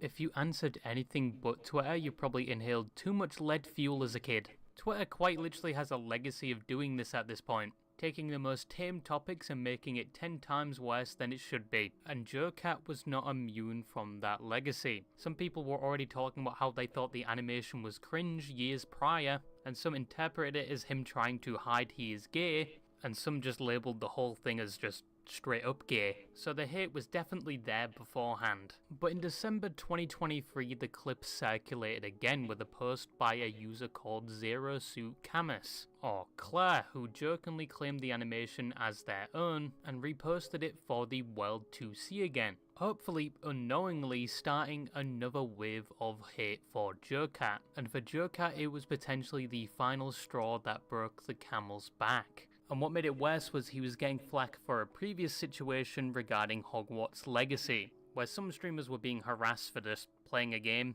because Harry Potter's tied to J.K. Rowling or something, and he made a tweet about it, which some interpreted as him supporting the harassment or downplaying it, and he would later respond by claiming he was not trying to support the harassment. But regardless, in December of the same year, from the aforementioned post, there was a frenzy of hate for him, and it was completely different from previous hate waves. Some circulated unfounded claims against him, some say he was a predator to a woman abuser, and Joe-Cat would quickly respond revealing even more things people had done, saying he's received harassment for years primarily due to that one video. And according to him, there were attempts to dox him and even suspicious packages sent to his family home, along with things like just general harassment and death threats. And in said statement, he says with all of this happening, he maybe isn't made for content creation, and he would be indefinitely taking a break from content creation and would slowly wind down his projects, in his own words, primarily because of the multiple years of hate he got from making that video, and how said hate and harassment had leaked from Twitter to his actual life. And a lot of people were saddened to hear this news, because once again, a lot of people knew him from his D&D tutorial videos and D&D content in general, so it would almost seem natural people would be upset to hear a creator is no longer making content down to harassment they were facing. And after this, Joe-Cat did stay true to his word. For a while. In a pinned comment, he said he would finish up his current series, then his YouTube channel at least would go inactive, and the only thing being uploaded around that time were those D&D sessions he streamed previously, a part of that series. Within that time, he did face another wave of hate when he replied to a tweet about girls' body types, saying he in fact likes them all, and posted a picture of him on dates with fictional women with all the body types present, and he actually anticipated this would get him hate, of which it did. The usual hostility was present, and the usual fabricated allegations against him were also brought up again, like how he is apparently weird towards women, and he actually responded by requesting any woman he had come in contact with to come up with their stories if he had ever done something negative to them, because he had nothing to hide. And even later on that he understands why some people would suggest these things about him. Followed by a final tweet saying after all the harassment he's faced, he's found ways to deal with it. And in accordance with this tweet, and around 7 months into his indefinite hiatus, in August of 2024 he would return to content creation with a new Vtuber model, because apparently he was a Vtuber. I didn't even know that to be honest. So his indefinite hiatus was more of a temporary one, and he eventually fully came back to content creation. He still streams occasionally, he's gone back to uploading, and he still gets hate for the animation he made in 2021 to this day. I think the latest I saw was people saying he was like Pedro Pascal, with the whole supposed Pedro Pascal fatigue thing, and some are questioning why Will Smith didn't get the same amount of hate Joe Cat saw when he released an original song with almost the same premise as Joe Cat's.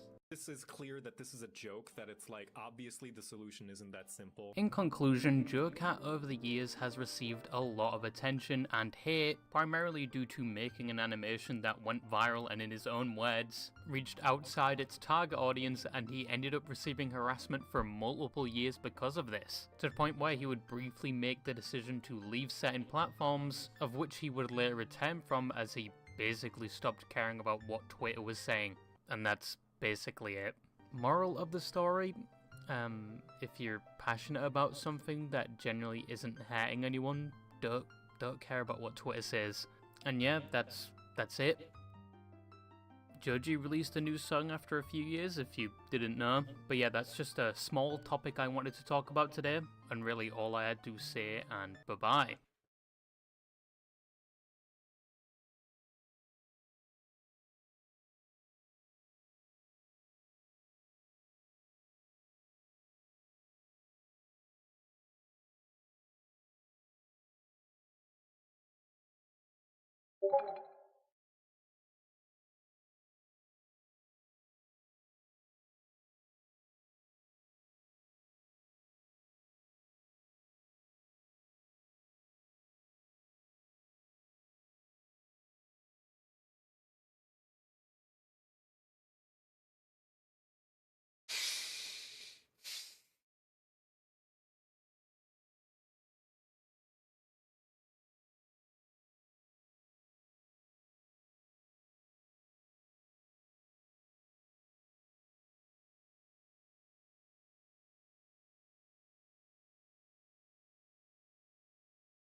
Look, I know it is unrealistic to expect Fallout 5 right now in terms of announcements, but if you're gonna host a presentation called Fallout Day and spend quite a bit of chunk of time talking about upcoming Fallout stuff, you gotta do better than this. Like, this Fallout Day 2025 could have been an email. Again, people were not expecting Fallout 5 because they're working on Elder Scrolls 6 first, and then they're gonna work on Fallout 5, so we're not gonna be seeing Fallout 5 for like another decade to decade and a half. But people were hoping, I don't know, just for anything, like a Fallout New Vegas remaster, just something that actually felt new. But what we got instead was just a rehash of old stuff, which is a specialties of Bethesda. Given how many times they've re-released Skyrim, perhaps it should come as no surprise that they're re-releasing everything else. Like, for example, Fallout 4. On Bethesda Softworks' official channel, you can see right here that they hosted this Fallout Day Broadcast 2025 live stream. And then beyond that, they uploaded all of the trailers that they showed off during the presentation. And they've got not one, but 2 Fallout 4 Anniversary Edition trailers. One that reveals the actual, repackaging of Fallout 4, the re-release of Fallout 4. essentially, and then a Switch 2 edition, which is, you know, nice. You can take it on the go and whatever, but announcing a bunch of these re-releases and then not having anything new at the end of it all, or at least nothing that really gets the sparks going for Fallout fans, just, it all culminated in a lot of disappointment. And it culminated in a lot of people just making fun of Bethesda because this is just typical Bethesda with their re-releases. So right here, for example, you can see that the reveal trailer for Fallout 4 Anniversary Edition, the likes to dislikes ratio is not particularly favorable, with 5.9 thousand likes and 12,000 dislikes. And the comments are pretty scathing. People saying Bethesda never changes. And then below that, we've got somebody bringing up a good point. Bethesda almost re-released more games than they've released, LOL. And you can see what some of the expectations were, with some folks saying that they were expecting a Fallout 3 or New Vegas remaster announcement, and instead we got Fallout 4 Skyrim Special Edition, LOL. Given the treatment that Oblivion Remaster got and how well that was received, people are hoping for something similar for Fallout 3 or New Vegas, but instead we got a Fallout 4 re-release, the game that least needs a re-release because it's one of the more modern Bethesda games. And they didn't remaster Fallout 4, they straight up just re-released it, and they packaged in all of the DLC and all of the Creation Club mods and stuff like that. But unless you've not partaken in all that extra content, you're not getting anything new here except, you know, maybe like an upscale in resolution and some optimizations and performance for modern hardware. I think this comment here put it best. This could have been an email. It's that kind of presentation that was hyped up for no good reason. They could have just made these announcements on some blog posts or, you know, just announced it on social media.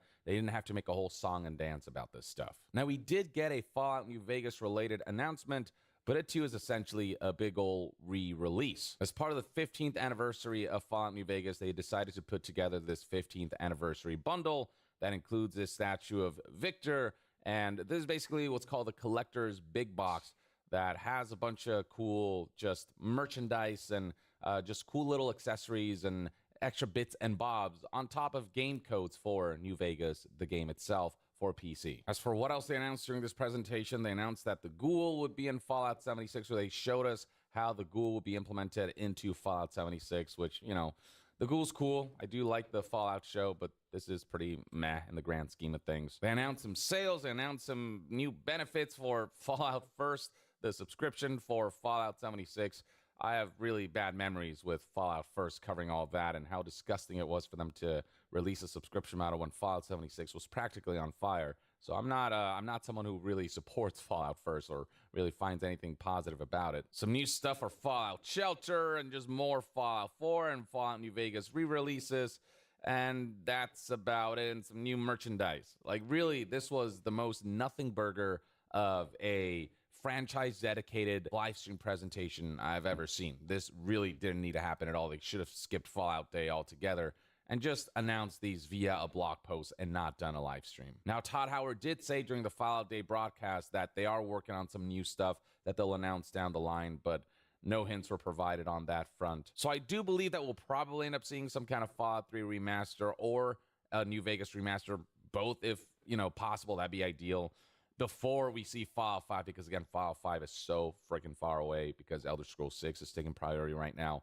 But yeah, just wait until those are ready to show and you're ready to announce those before you do a Fallout Day broadcast at this level where you're doing a full-ass live stream, because at that point, the expectations are sky high. Which is why when people got more re-release announcements and information that just wasn't very compelling and that could have been an email, you know, the likes to dislikes ratio speaks for itself, or, you know, the reception on this was pretty mixed, with people saying things like this for the actual Fallout Day broadcast 2025 video that they uploaded after the stream. Watching Fallout Day broadcast 2025 almost makes you wish for nuclear winter.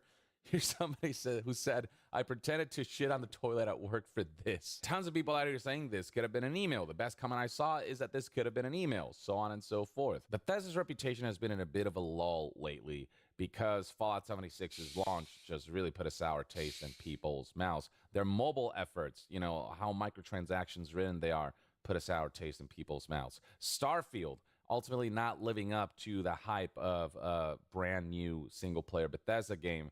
It falling short of, you know, a lot of what you expect from Bethesda titles, with exploration especially just being utterly butchered by the way it's been formatted with the space setting and the separation of all the different elements through loading times and whatnot, and how fast travel involved that game was, because The open world was split into a lot of little segments across various planets, and just combined with the setting and the story and all these things just not coming together in a way that people felt it did for other Bethesda releases in the past, with a lot of people feeling Bethesda has been one miss after another lately, and them really keeping their fingers crossed that Elder Scrolls 6 will be their return to form.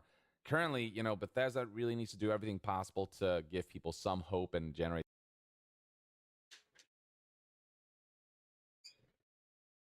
All right, I'll be trying to. I'll like it's 5. It's dinner time, so I'll take a short break. All right, let you guys see this.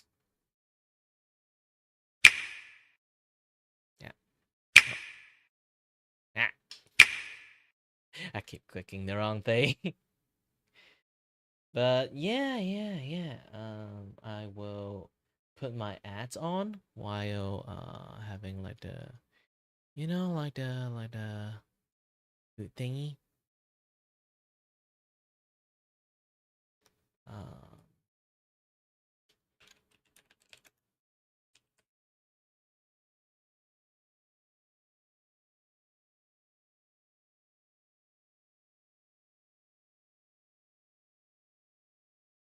Okay, dinner break. Then this thing here. Okay. Then slap this video I have. Put it in here.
Well, I will like keep playing this ad here while I go to eat.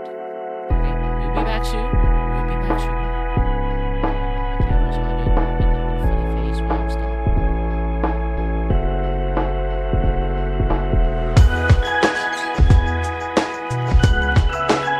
Okay, maybe in like 15 minutes. I'll be back.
Hello there, is it I?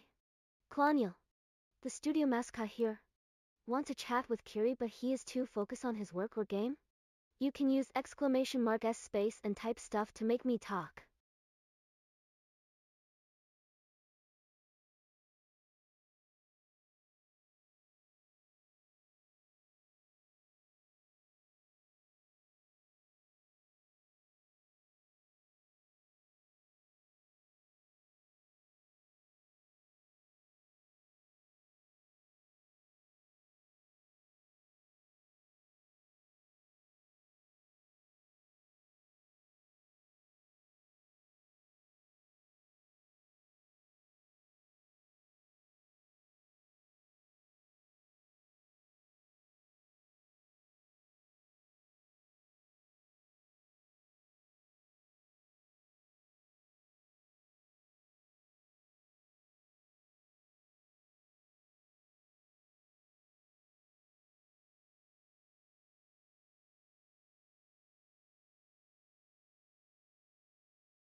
Oh no, I forgot to put that thing on loop.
Well, I'm back.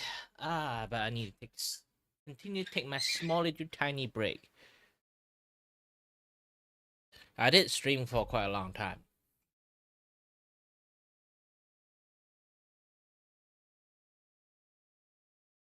Like, it's already been 8 hours. Holy shit.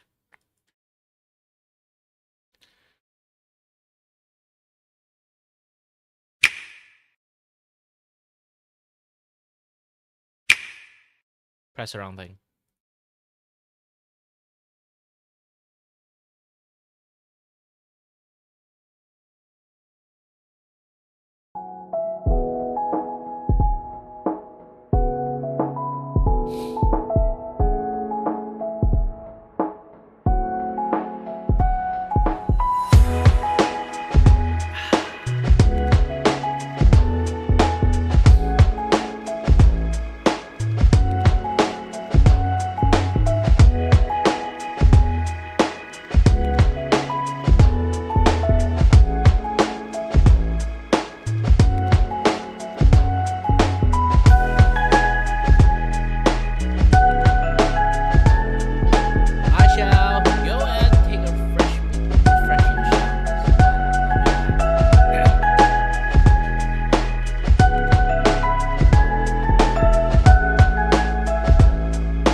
out. My screen is a mess at the moment. Let me clean it up first.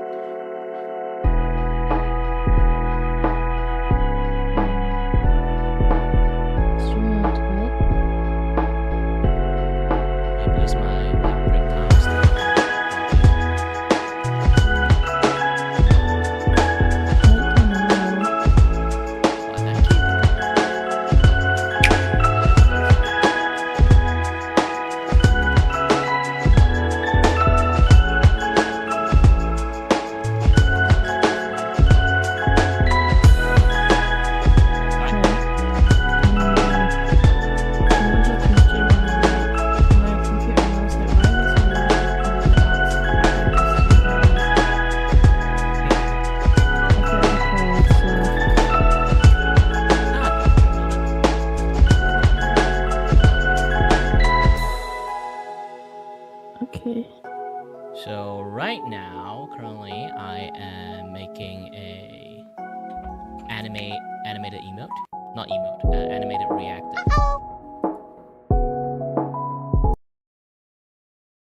So let's go back to the bigger scene that you see clearly. The taco I haven't finished drawing yet, so basically it's just the guy, a Spartan kneeling down with a taco for no reasons, perch on the arms, being very jolly for no reasons. While it's like literally, I want to draw like behind the scenes, just literally just war happening.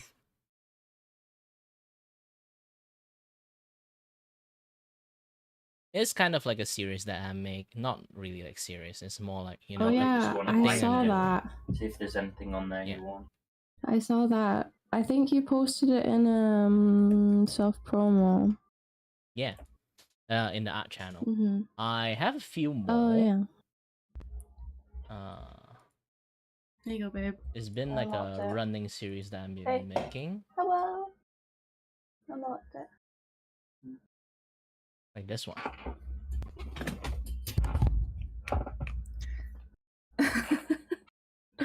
Like that one. That one's funny.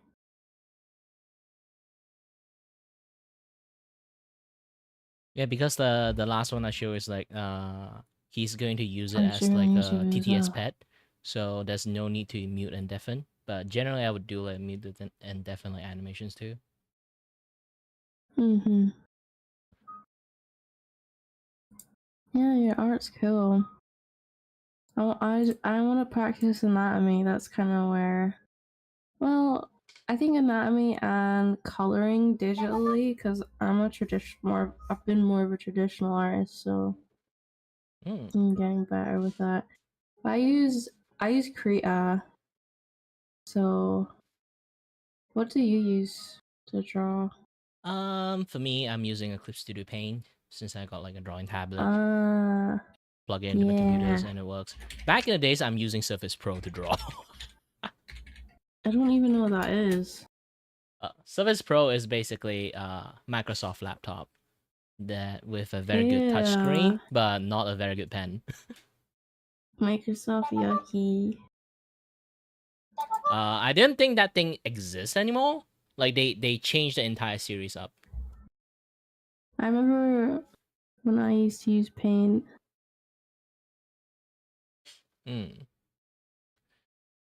Okay.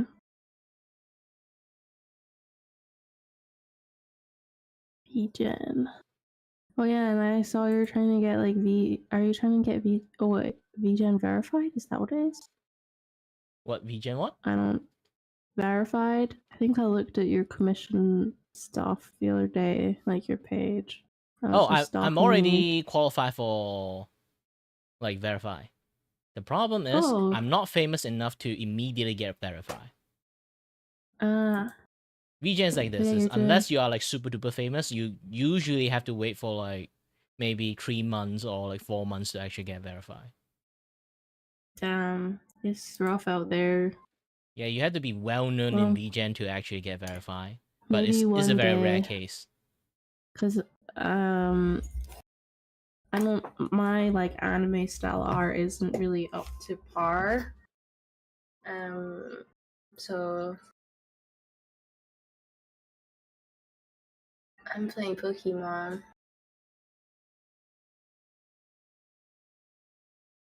Yeah, personally, I go for quite a lot of different way to draw. When it comes to my animations, obviously I go for like anime style, because it's much more simpler. Yeah. I'd like Yeah. to make animations eventually as well, but I want to try it. I've done a 2D animation before, like a really simple one. Mm-hmm. But I'd like to also do. I'd like to try 3D animation as well, and then see which one I enjoy more. Well, 3D animations, you just have to find a puppet for you to like animate. Depends like which 3D you want to learn. 3D is very complicated. But I'd be making the model. Yeah. So like that's like making the model part, rigging, and then like animating them. Also, when after you did the rig, you have to create a controller for your rig, this and that, yet stuff. Lots of things you have to do. But once you've done it, it's like done. Whereas Yeah. with And then you 2D can animation, keep reusing you're like it. animating, you're like drawing kind of like the same scene over and over again, but it does. Well, I've saw in Blender you can get that like handmade feel before.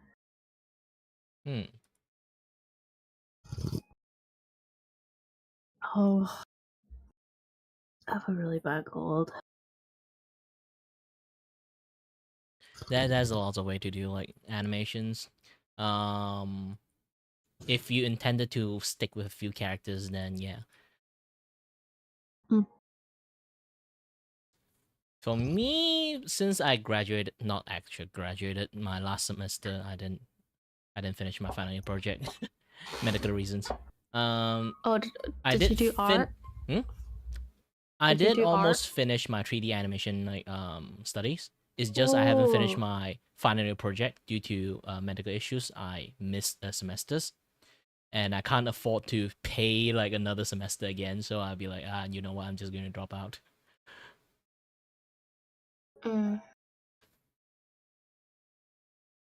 Yeah, then that kind of happens. Yeah, it happens. I went to college for a year for contemporary art, so it's more like traditional. Well, I studied 3D animation, so like due to that process, I have to like learn like the normal traditional art, and then later on I have to go and learn 2D animations. Afterward, I have to learn how to do filming, the camera study, and then afterward I need to officially like on the last like 1.5 years left. It's like a three-year semesters, so like 1.5 year left, and then I'll just learn the rest of the 3D stuff.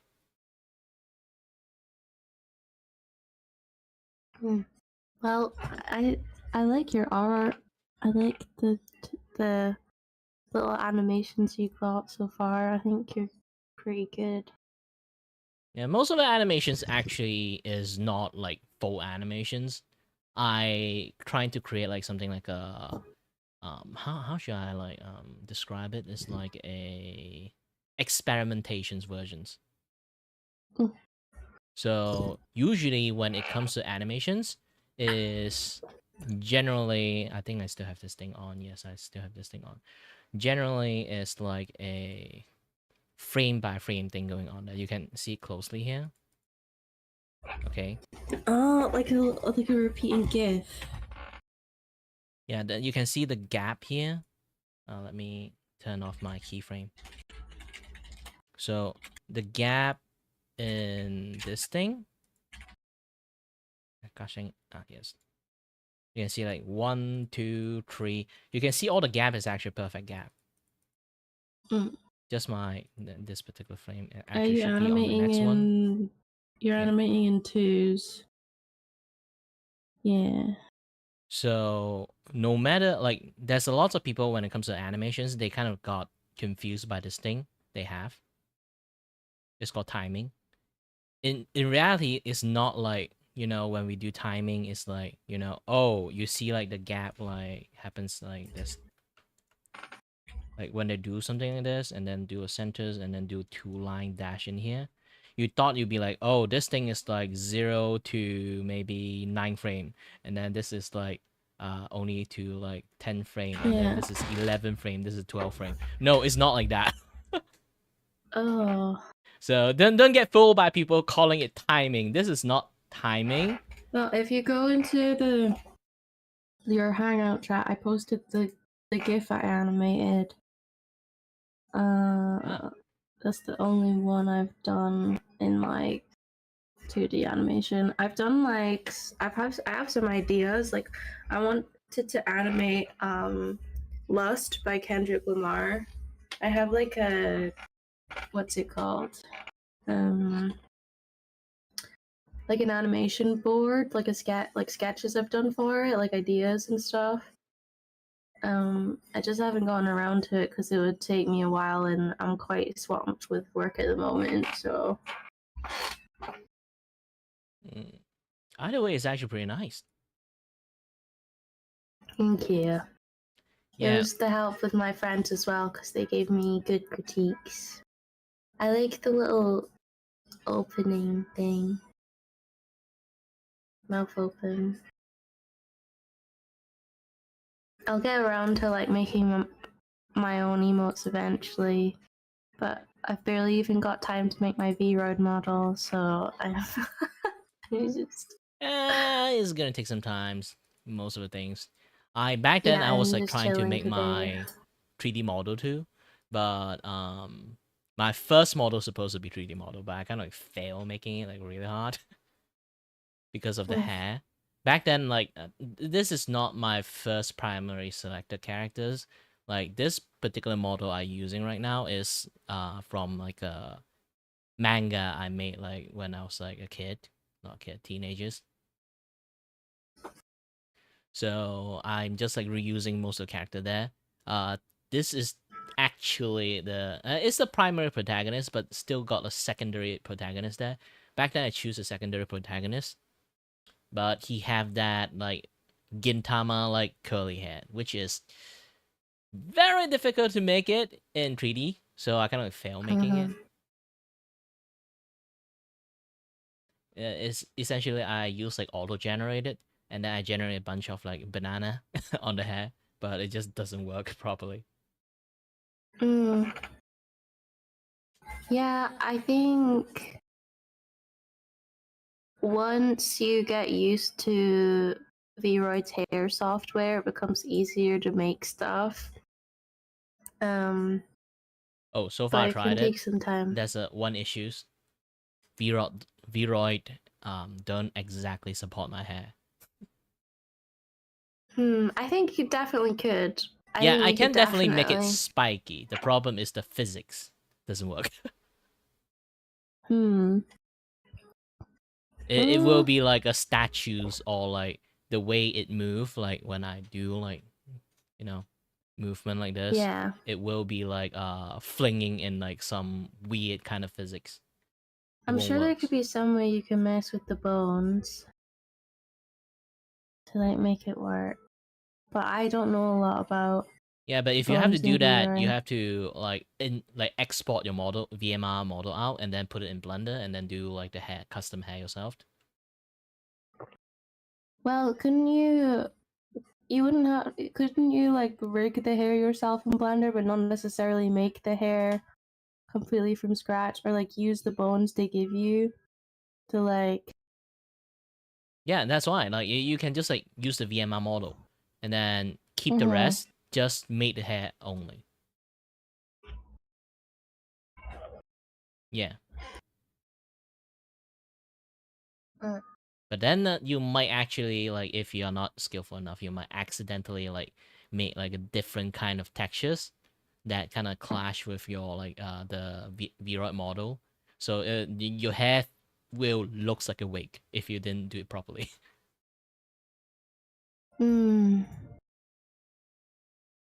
Yeah, that's the thing. And this I is like my hair so far, but I have a new. Look at this. Oh yeah. This is back then. I'm just trying out. I don't know how to do like those kind of like anime kind of like Well, you would probably make like, if you kind of copy your model that you have right now, right? You would do like big chunks of hair rather than all the little ones together. It's much more easier. And then Yeah, and then what you would do to simulate the little bits of hair is that's the texture. The texture would be what would simulate all the little bits of hair. Cause Well, yeah, easy. I Just mean use Duolingo and it's done. it's still like it's still good, but like I'm just imagining the bone count. Technically, the only things that might complicate, actually, just might complicate, is just the eye. Generally, the only things that when it comes to rigging, usually eye is the easiest one. But when you go for anime style, your eye actually have like a lot more complicated thing. You can see this thing is an eyeball itself, so it's easier to rig. But if you really have to like do an anime eye, the iris, the highlight, the hole in the iris and everything. Yeah. The entire thing is like completely separate And, in like, multiple emoting layers. as well. That's Yeah, another thing. so you have to do a lot of like jiggle physics to all your like eye and stuff to make it kind of look like anime enough. The rest of the thing is actually quite easy to rig. The problem is just the eye for anime style kind of like rig.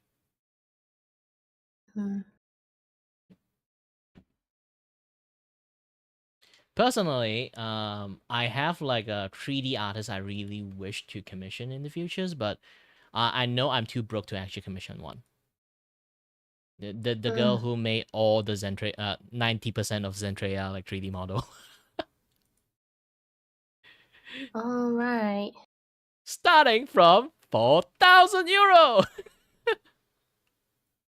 Damn. And then general range between like 5,000 to 8,000. Means one thing, Zentreya actually is really fucking rich. Well, yeah, she's like one of the top VTuber models. It makes sense. VTuber models, VTubers. It makes sense. Especially because, like, you know, that's the money she makes from her work going back into her work. Yep. Right, so. Most likely she also get discounts too, since like it's a Oh my god, loyal customer. Bao! Yeah, this is the latest like model that she made for Bao. Uh-huh. Yeah, Zentreya one. The reason why I kind of like wish to like commission her one is because she is actually really good at doing spiky hair. When it comes to spiky or like very complex hairstyle, she can do it like really well. This is a model, by the way. Her original model. I can see like Zentreya 90% of her model is technically from her.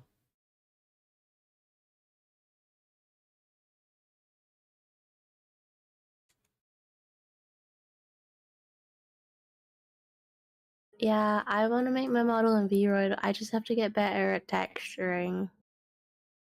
That's Some the people main actually thing can with make like Vroid. really awesome Vroid, like Vroid model too. Yeah, I've seen it on YouTube. That's kind of what inspired me. It might take lots of time to actually do it though. Hair grenade.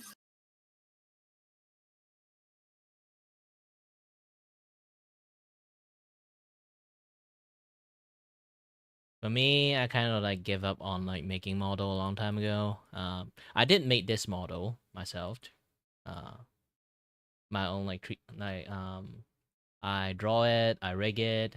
This is the 2.0 versions, and then there's another fashion one, different clothes, and then yeah, I'd be like, I'm done. It's good enough. This is functional enough. Yeah. I've been like designing my VTuber model all year, and I just trying to find something that like I'm happy with, that I actually like, that I want to be more consistent with. And yeah, I think I'm kind of finding that now. So I'm gonna like make it in Vroid, but I'm not gonna like fully finish it, just so I can like use it for a little while, and then I'm gonna do the Simple. the Just do half of the body art. first. That's how Yeah. I started first. Like generally, people won't see like the full body and stuff. Like you are going to use half of the body. because generally you're just going to show half body. This is my first ever model, and I don't have the rest of the body.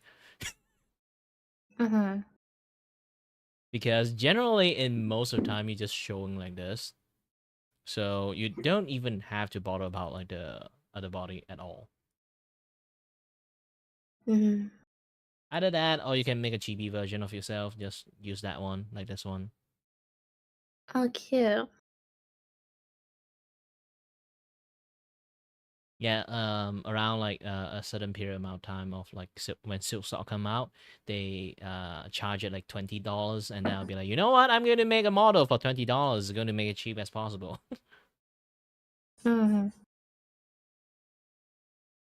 And I did make one more sample for my friends.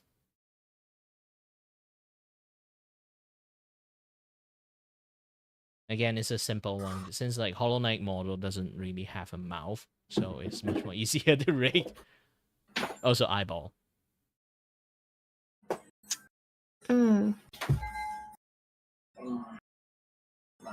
This. Huh? Borrow this. I'm using it. You could use the black key. The yellow one.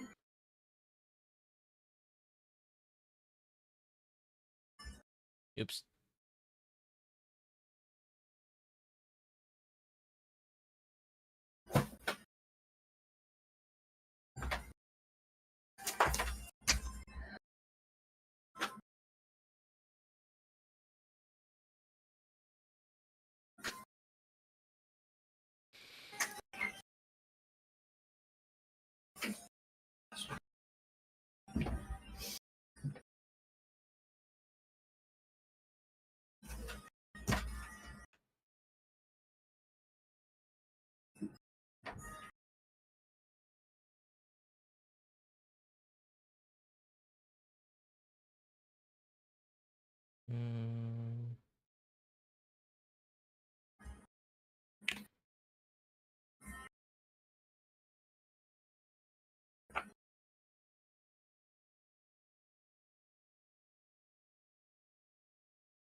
Okay, I have some resources I can share about it, about on the animation thingy.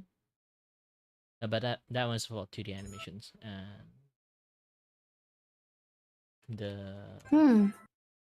is for 2D animations.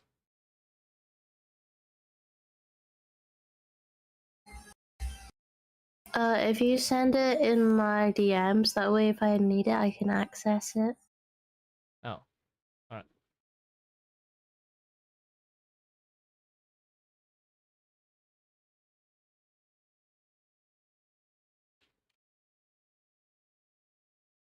So you can have like this two creators actually like from like the animation industry. The second one is like making the cartoon one, but they are still very like good at teaching about timing and stuff. And the first one, the Dongchang, is actually one of the animator from Studio Trigger. The one that the studio that made the first season of One Punch Man. Oh, cool.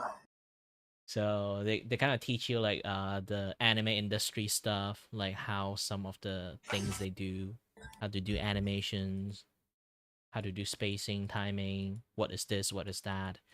Most people already know like the general terms of most like animation stuff, but this one is more focusing on the like Japanese like anime media production skill and things. So you have like a much more different things to share in the knowledge. Where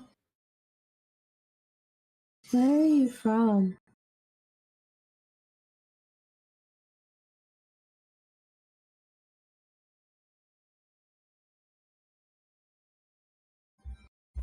Oh, did you hear me? Yep.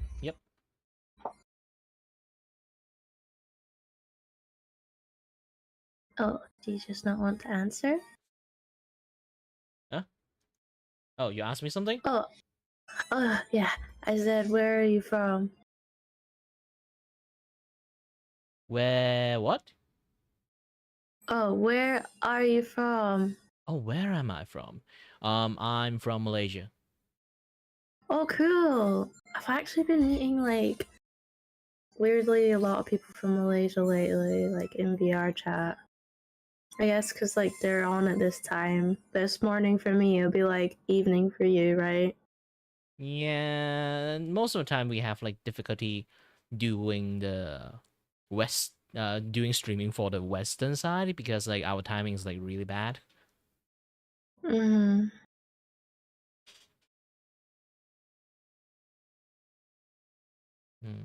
Where was I doing again? Oh yes, the lower body.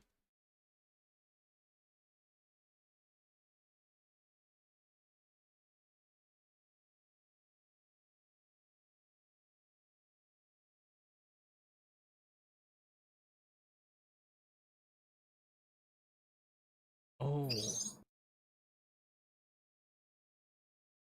Alright, this is the first time.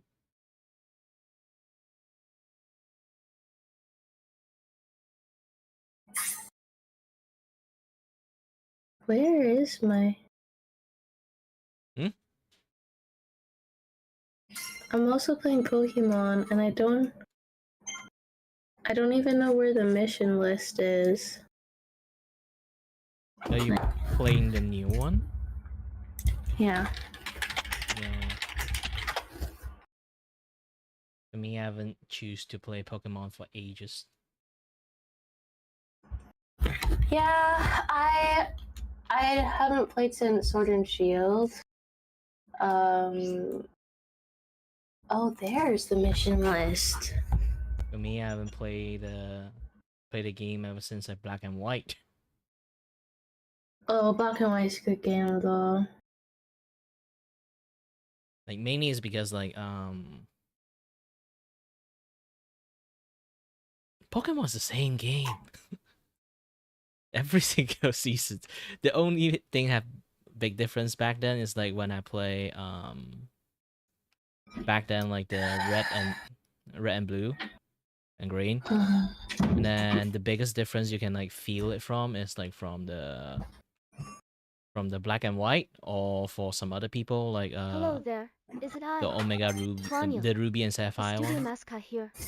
Want to chat with Curie, but he is I too like the focused on his work or story game? of You can use exclamation mark Pokemon S space and games. type stuff to make me talk. Wait, is there shiny? Did I hear shiny? Or am I like schizophrenic?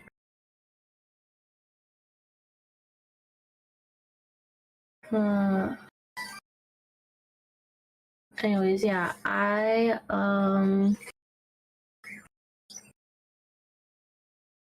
swear that's the shiny noise. But like, I'm not seeing a shiny.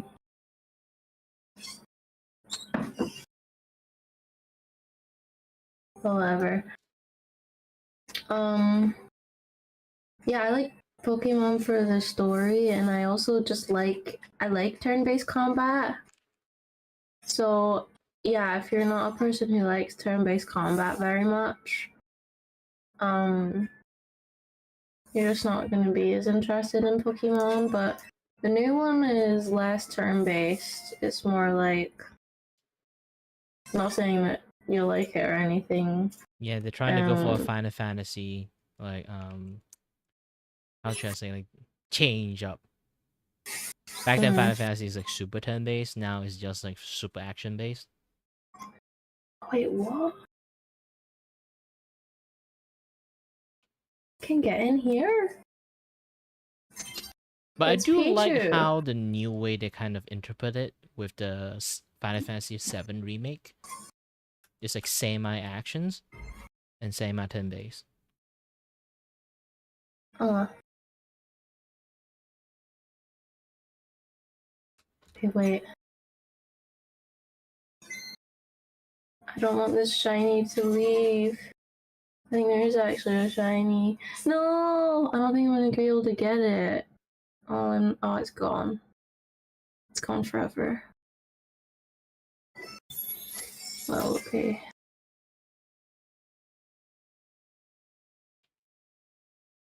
I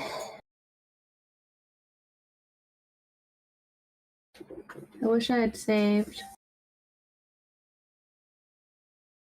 Someone did give me the advice to save as soon as you hear the shiny noise, and I didn't take their advice. Oh wait, maybe it's not a shiny, maybe it's a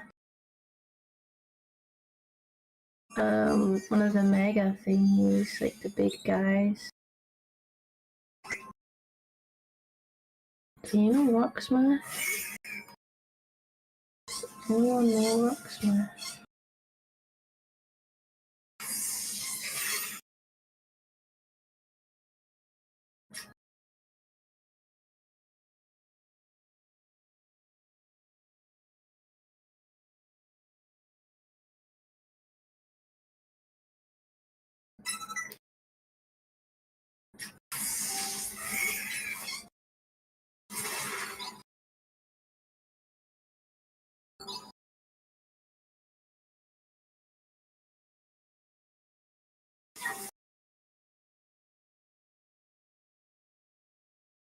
I didn't realize I could go up here.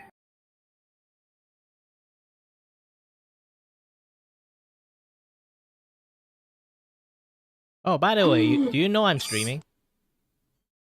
Yeah, I'm lurking in your chats.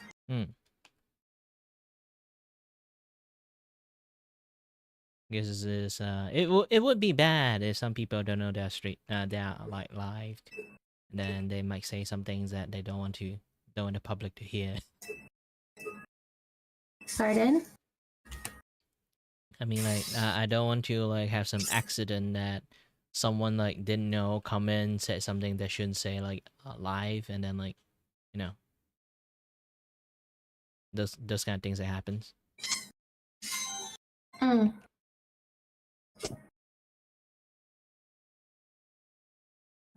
don't mind.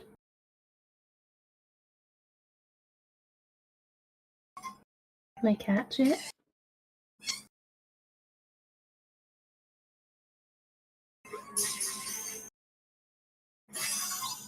Shiny Marie! I need to level it up now. Because I already have a Ampharos. I didn't realize that you get it for free. You basically get a free shiny Marie. I wonder if Ari knows.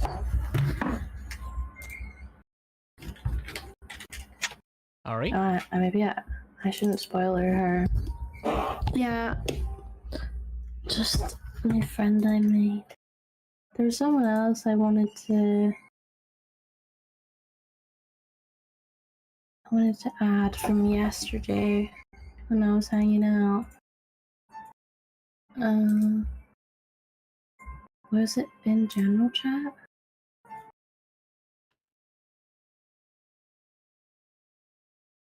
No. Channel 2.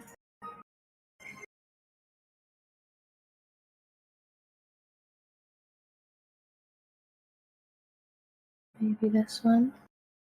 Yeah. I found them. I'll add you as well.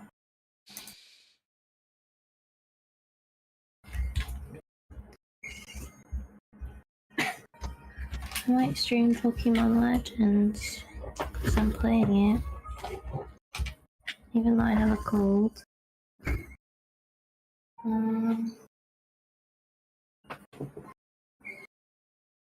Oh, but I don't have another HDMI port.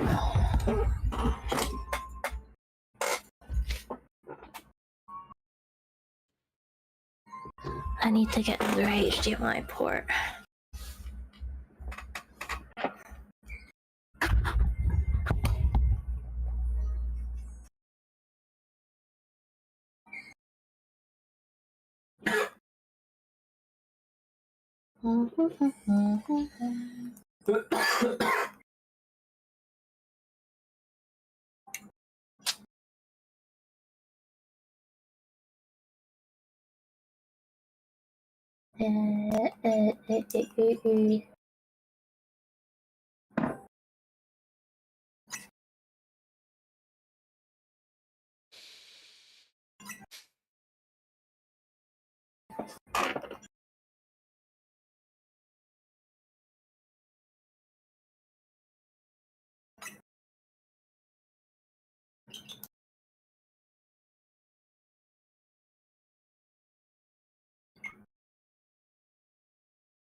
Okay, I'm gonna head out for now.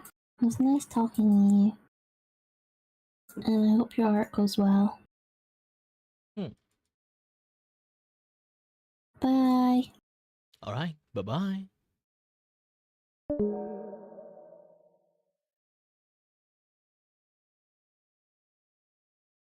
Discord just update something, I guess. When I stream, I should be able to hear sound effect. Means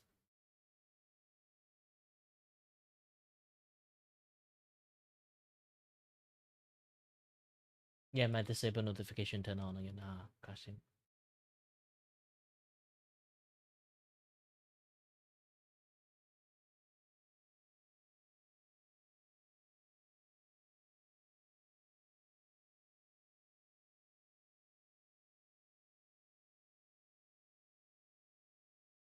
All right.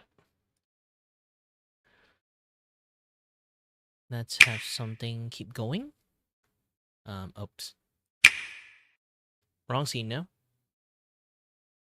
Yep. Boop. Let's continue. Have this one. And where did my...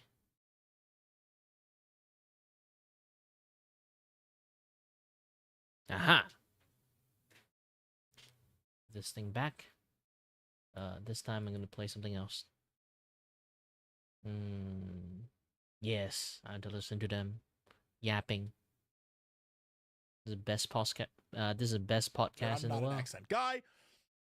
And he's like, we have orders to run out onto the battlefield in 3 hours when the winds shift. And everyone's like, we'll all die, sir. And he has the Poirot mustache, right? And you're thinking, oh, this is like they found an actor to play the younger version of him. No. Because then a random guy turns around and he's like, Captain. And it's literally de-aged Kenneth Branagh. He's like, Captain. Based on the fact that the wind is like this and this thing is like this and this, and I'm going to use my detective powers to say we should attack right now. And of course, they listen to him. They do. They, like, all the German guys are like, they run away because... you know, they came under the cover of smoke grenades, right? Sure. And they're like, get out of here. This is crazy. Anyway, they show up. They take the bridge. And the captain's like, you know, like, Private Poirot, you did it again. You're the best there ever was. You're so good. And then he takes a step and hits like a booby trap, blows up the bridge, kills the captain. And we cut to, if you remember from the first Orient Express, they did like a whole bit where he's like, I never love. I'll never find love again. I had love once. Now my love is books and murders. And they have like a photo, and the photo cracks. Anyway, we're now in the hospital. By the way, the movie has barely, like, we're not even at a crime scene. Okay. We're at a hospital, and he's laying in the hospital bed in the war zone, and his nurse / fiance shows up, and he's like, to look at me, and she's like, I love you. It doesn't matter what you look like. You know, I love you who you are. And he's like, you love this. And he turns his face, and his whole, like, it's all fucked up. And she's like, well, you'll just have to grow a mustache. And that's why he did it. To cover the scars on his face. Now, mind you, the scars on his face are like ripped flesh. I was going to say, is a mustache going to cover all that? So they show his face. They do his face, ripped flesh. And then they cut to him standing like on the, like, I think he's in London. And he has the mustache. His face, I don't know what they did to him. He looks great. There is no sign of scarring at all. The mustache goes out to here, but like his whole cheek was gone. And they're like, no, he's fine. So I don't even know how his mustache would grow correctly. Doesn't matter. That's what it is. And they were like, people need to know the mustache origin story. And I'm like, all right. And then it finally starts. Oh. And is literally almost beat for beat the same, which I thought was fascinating because you could take a story from the 1970s, the video game version, and you could take a story that is set literally in the 1920s, and you can have this, like, he shows up at this club In the video game version, it's like a 70s discoteca. And in this one, it's like a blues, like jazz club. Right. Like a Same speakeasy. thing goes down. Same version of like, oh, I'm gonna introduce you to my new fiance, and like, oh, hello, I'm Gal Gadot, and then they like do. It's the exact same plot, and I was like, okay, they actually really stuck with it.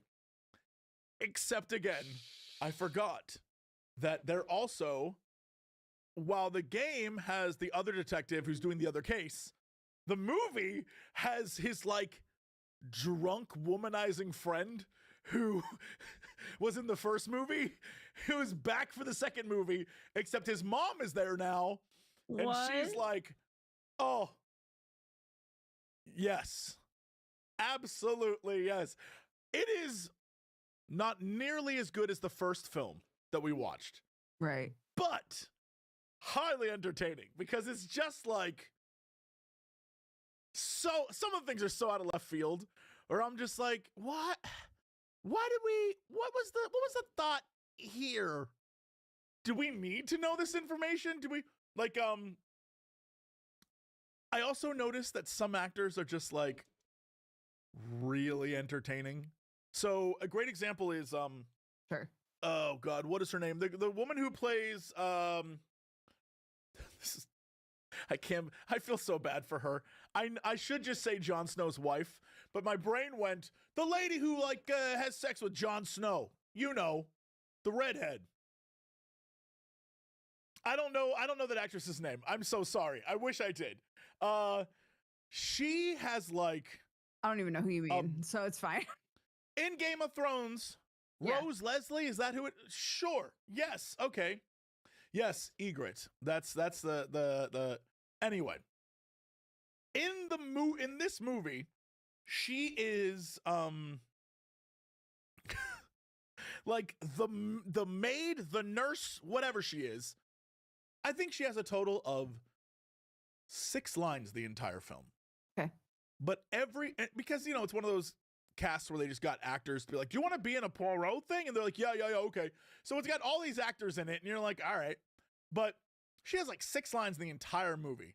With that said, because she's in the background all the time, she's constantly doing things because she's the you know, like the maid of the main couple. She's always busy in the background doing stuff. And I was like, oh, acting. Like I'm watching her do, like she just because you can see other people will just stand there. Yeah. Waiting for their turn to talk. And she's like interacting with extras. She's going, because she obviously is the maid, so she's taking care of things in the back. I was like, oh, that's very well done. That's like acting. And then some of the cast are just like T-posing, just waiting. Yeah. I'm like, oh, all right. It was very noticeable. Yeah, I don't want to spoil how it ends literally for the movie and or the game, you know. Do you feel like it's worth watching? It is. I haven't seen the Venice one, but it's significantly less good than Murder on the Orient Express. However, if you like that stuff, there's no harm in it. I saw people on here say it was on Hulu. I'm not gonna buy Hulu. I don't own. Man, I have HBO remember when Plus Hulu now was free? It was just a free thing with no ads on it. It was just free, man. When I was in college. Anyways. Speaking of free. Yeah. Speaking of free. I want to shout out Tubi. Now, I don't use it for anything other than the fact that it is on this TV behind us. What is and Tubi? sometimes on a TUBI, it's a streaming service that is not very good. It's not great, but it's I don't think we free have it. and or cheap depending. Okay. And the TV behind us just has it pre-programmed in. So sometimes while waiting for the guys to show up to like do stuff, I'll just sit there and watch this because I have to set up the TV for us to record. And I want everyone, when you have a moment, this is your assignment from me to you. Oh. Go to YouTube, look up Try Not to Laugh Tubi Edition. So one of the things Tubi did is because it has no content of its own, really. It said, hey, if you have stuff you want to put on, kind of like how Amazon is like, hey, if you want to just pay us to put your weird movie on Amazon Prime, we'll allow it. We will. Which is why a lot of things show up there. Same with the books, why you can have a book on there that's like My Night with the Werewolf King. Like that, it can happen. You can do that. So Tubi did the same thing. Like, please, please, please, please put your movies on here. Now, I don't know if the people who made these movies made them terrible on purpose, but they are Neil Breen-esque in how truly awful they are. And if you watch the like try not to laugh videos of the Tubi movies, they're incredible. There's one where like this guy, it's like a crime thing. This guy shoots a guy and tries to run away. And now I don't know why they kept this in the film. This is in the film. He starts running, trips, falls, comically falls forward, smacks his face on the ground, stumbles up and starts trying to walk off. And the camera's still rolling and they keep it in the film. They were like, that's real. We got to keep that. That was so real. And then immediately it cuts to the woman running out to like the dead guy. She's like, oh no. He's dead. There's one where this couple are fighting, and this woman has like a pan, and she's yelling at him, and she goes to hit him, and she does like a really slow mo because obviously they don't want to hurt anyone. Yeah. She does like a slow mo hit. It goes, pong, and it hits him. He goes. It's incredible. I have seen so many amazing movies on Tubi. It is so this past Saturday, to give you some expectation, I have no problem spoiling this because Neil Breen can kiss my ass. I've given him too much time. Damn. Do you know who Neil Breen is? Do you know who this person is? I've heard you complain about him a lot.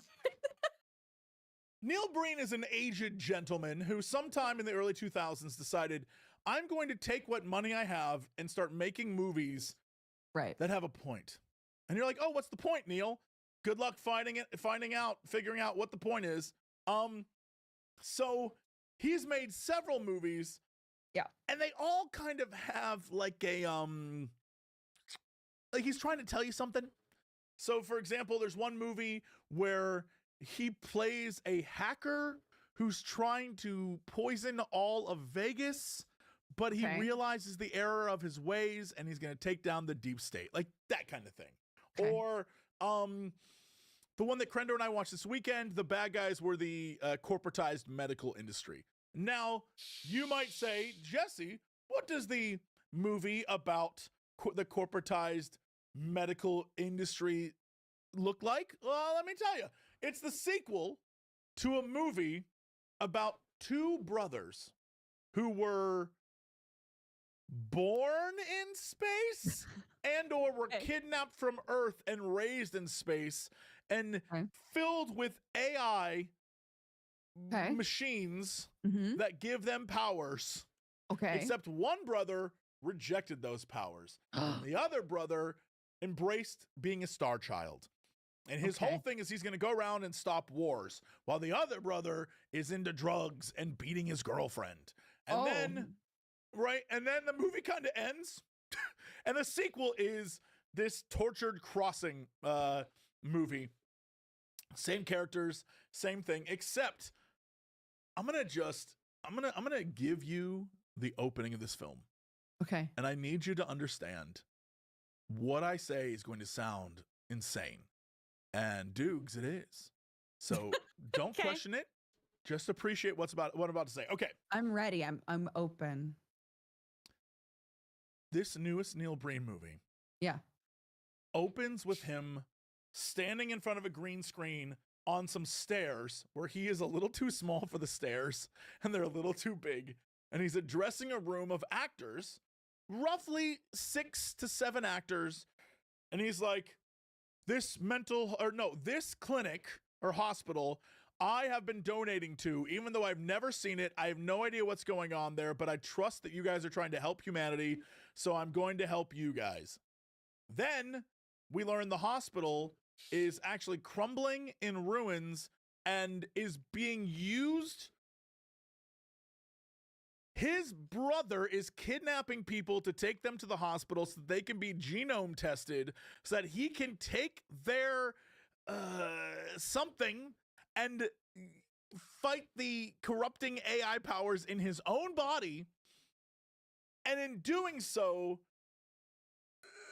die? I don't know what his plan is. I couldn't tell you.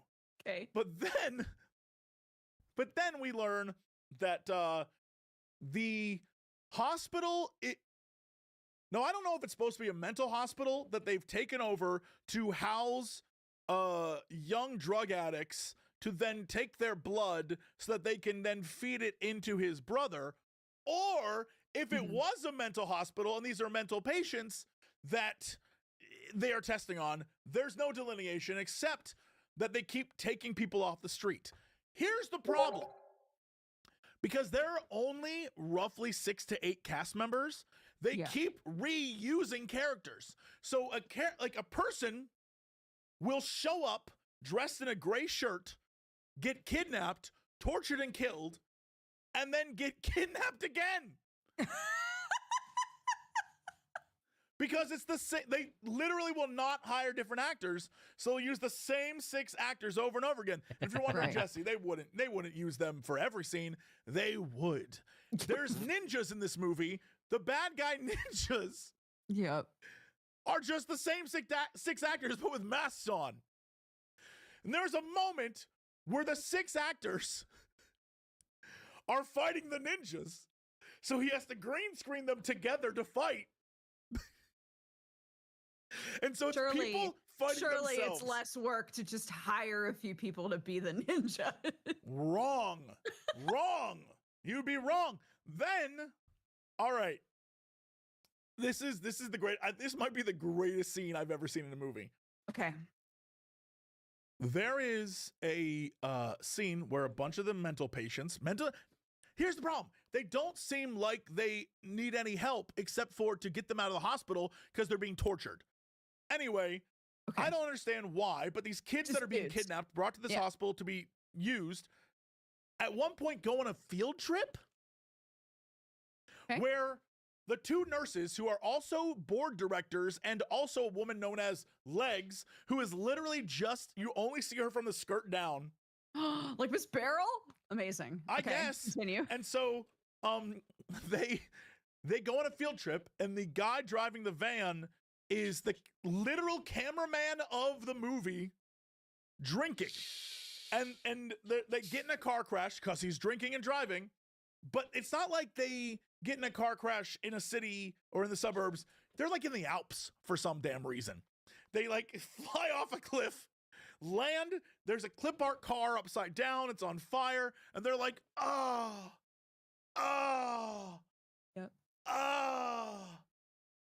it feels like Neil said to them, just keep going, we'll cut around it. So there's scenes where there's like one person who's like, oh, I wish it would stop. Oh, I wish it would stop. Oh, I wish it would stop. Like that's, he said, like, give me 4 takes and we'll cut. And instead he used all 4. And so these people are on the ground, they're all beat up. They're like, oh, if only someone would help us. Cut to Neil Breen's character Cade walking through the Alps, I guess. I don't know. He's in his movies. Oh, he's the main character. In fact, he's both main characters. I'm shocked he hasn't come up yet in this description of these movies. Okay, so continue. He's walking, doing his thing. Is. Yep. And then he sees in the forest a white tiger. And the tiger, and it's like, wow. And at first, it's clearly B-roll stock footage of a white tiger. But then it very quickly becomes like almost stop motion animated CG tiger. And it starts running at him like this. And then it attacks him. And green screen is like, yeah. And the tiger's like, wow. And they're just like, yeah. And eventually you Hello hear the noise there. of the Is it car I? on fire, the explosion, Claudia, people crying. The studio And he mascot literally, because here you think like, oh shit, he's wants to fighting a chat tiger. with This is Kiri, but crazy. he is too focused on his work or game. As he You hears can use danger in the distance, he exclamation mark goes, S space and type stuff to make and me the tiger talk. goes, and it gets down on implication being they're buds and they were just playing around. But then the tiger goes, an Animorph style, turns into a woman in a white dress who looks just like his wife from the first movie, who is dead. Leave. The minute the stream comes down, I'll have moved on with my day. So this is, and please be aware to everyone watching, this isn't the thing where I'm like, oh, I think about it all the time. No, I got stuff to do. I'll be fine. Yeah. But while we're sitting here talking, it came up, and I did want to say it. Yeah. Okay, so hey. Hey. Let's. I said, hey. What's going on? Yep. And I say,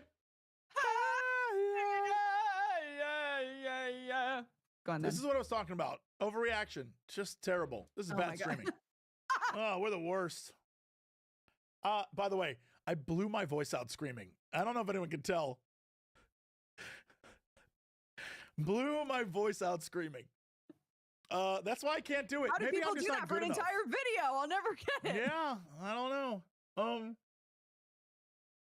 So, first up on the list of just news, I can't say it's good news. Remedy CEO stepped down after a poor profit warning due to FBC Firebreak's weak sales, a game where, while I enjoyed it, I did say in the video about it, who is this for?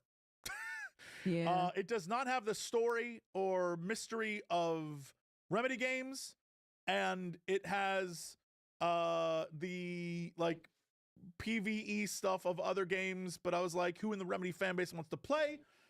I think we have our answer. Not many. Then, and hopefully we'll see some good stuff because, you know, Control 2 is on the way.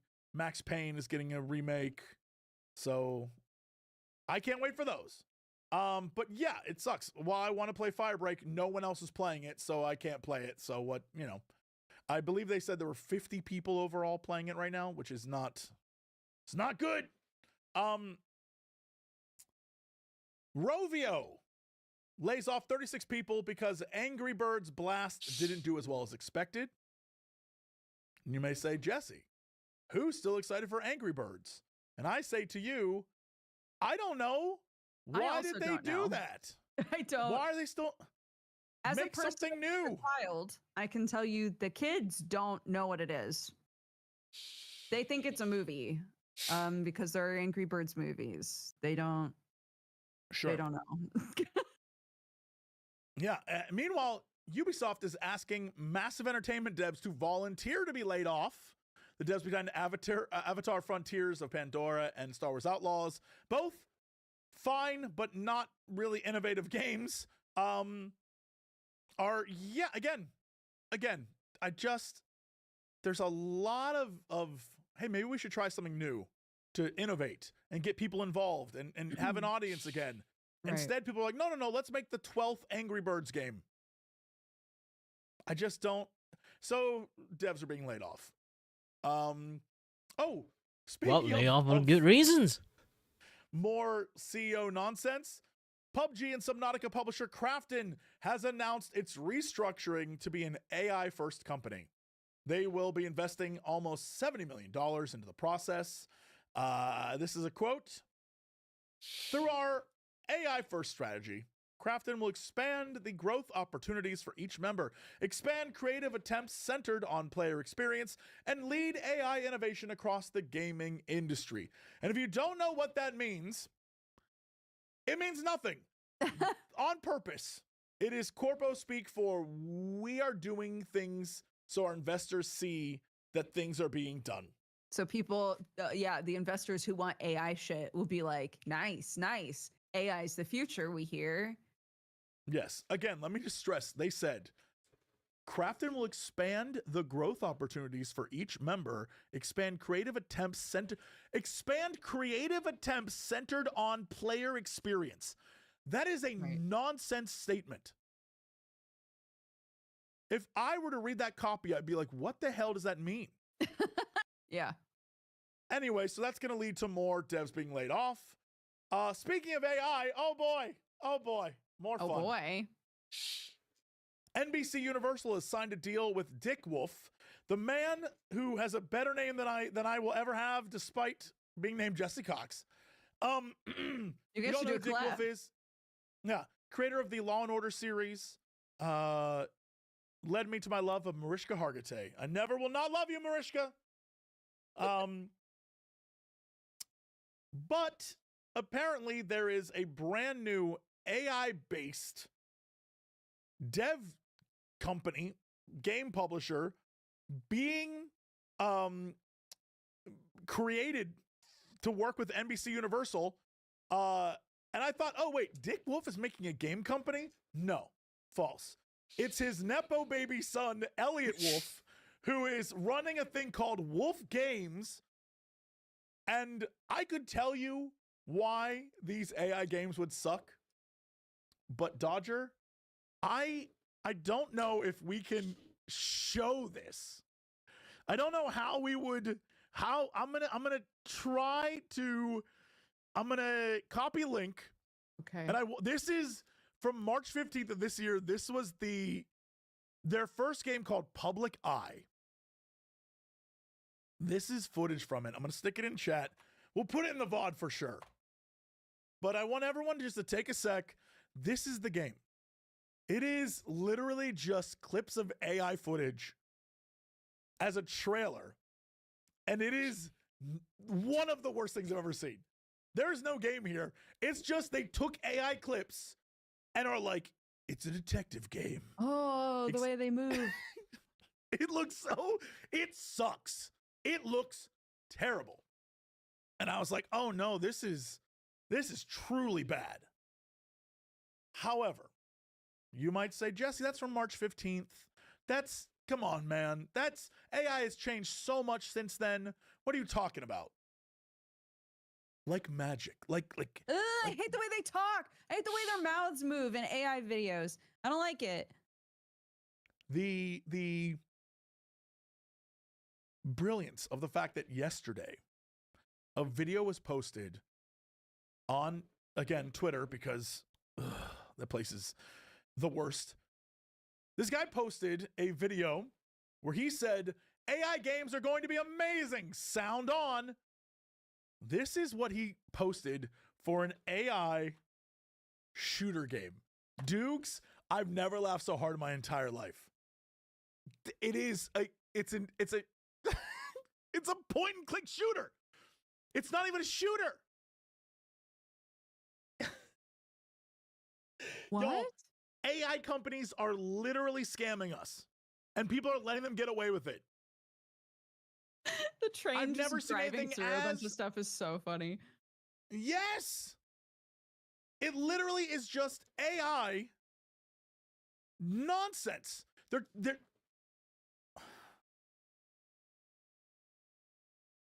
we are like, oh God.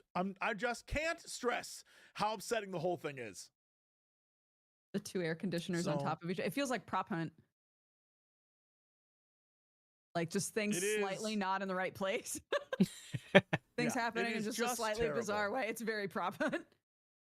And the worst thing is knowing this isn't going to stop. So much money's being invested in this that this is what they want the future of gaming to be. It's going to happen. And here's all I'm asking is that when these games come out, please don't buy them. Please don't buy them. Yeah. Let them spend all the money making them. Let them bankrupt their companies making them.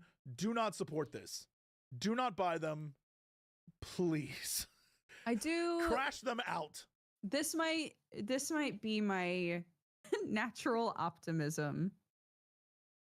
I do feel that the deeper we get into using AI for stuff, the more that a lot of people are going to start to actively want extremely human things Does that make sense? Oh yeah. I think. But I the think problem is that's already happened this. to a certain This is what's extent. gonna suck because I understand how truly messed up the whole system is. What's gonna happen is we'll get a bunch of AI stuff, and people will say, "But I want something created by humans," and they'll say, "Okay, sure, we'll make something created by humans." And then the price of human created things will skyrocket to the point where only the wealthy can afford human created products, just like organic stuff at the grocery store. Yeah. Oh, you want real things? You want free range it's twice eggs? as expensive.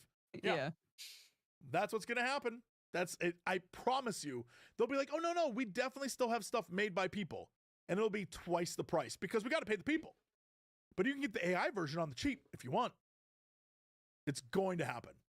So I'm asking you, please don't, but yikes. Yikes. So that's, I went to the news to look up fun things. And the only fun thing I had was that Kirby, the new Kirby game, will not have DLC or anything else. They're putting everything in the game right at launch. And I was like, thank God. That's But I realized great. that's so bottom of the barrel expected that it's Yeah. like, that's what we're celebrating? That's it? So Is that only on Switch too? yes. Okay. So while Air Ride looks amazing and Kirby is always good time, it's crazy to me that it's like, yeah, it's all in the game at launch. Yeah. that should be the normal.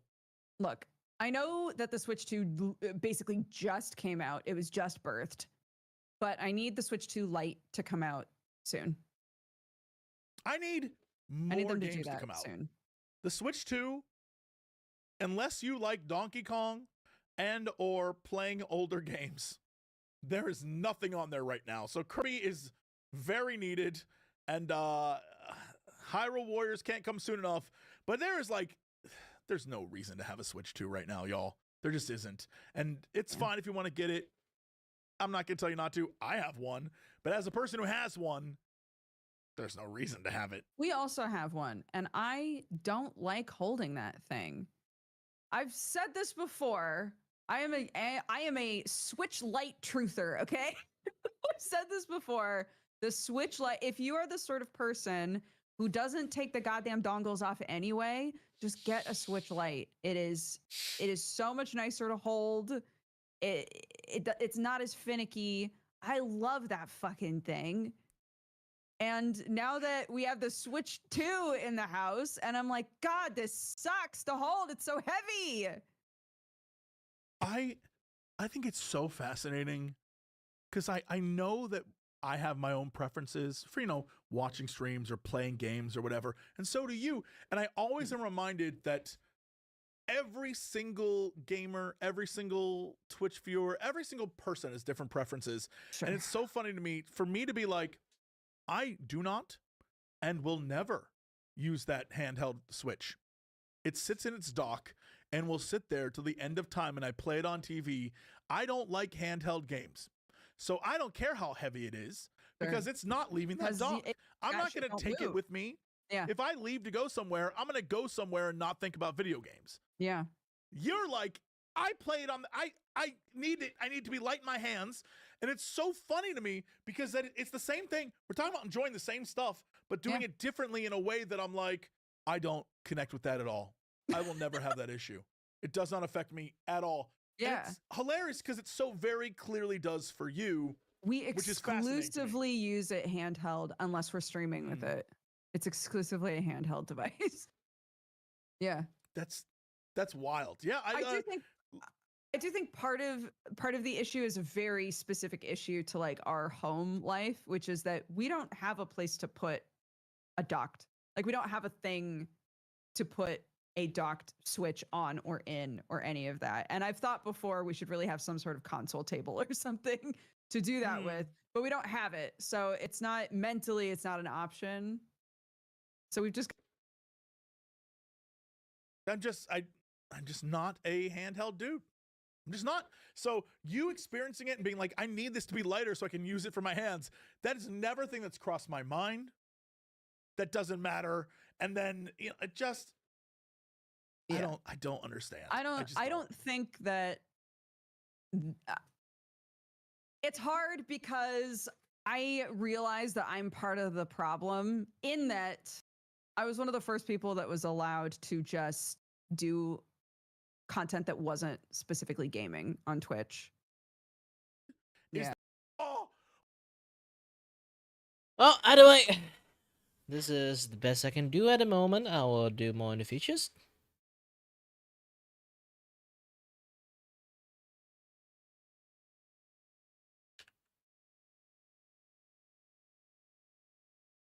Do do do do do do do do do do do do do do do.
Alright then.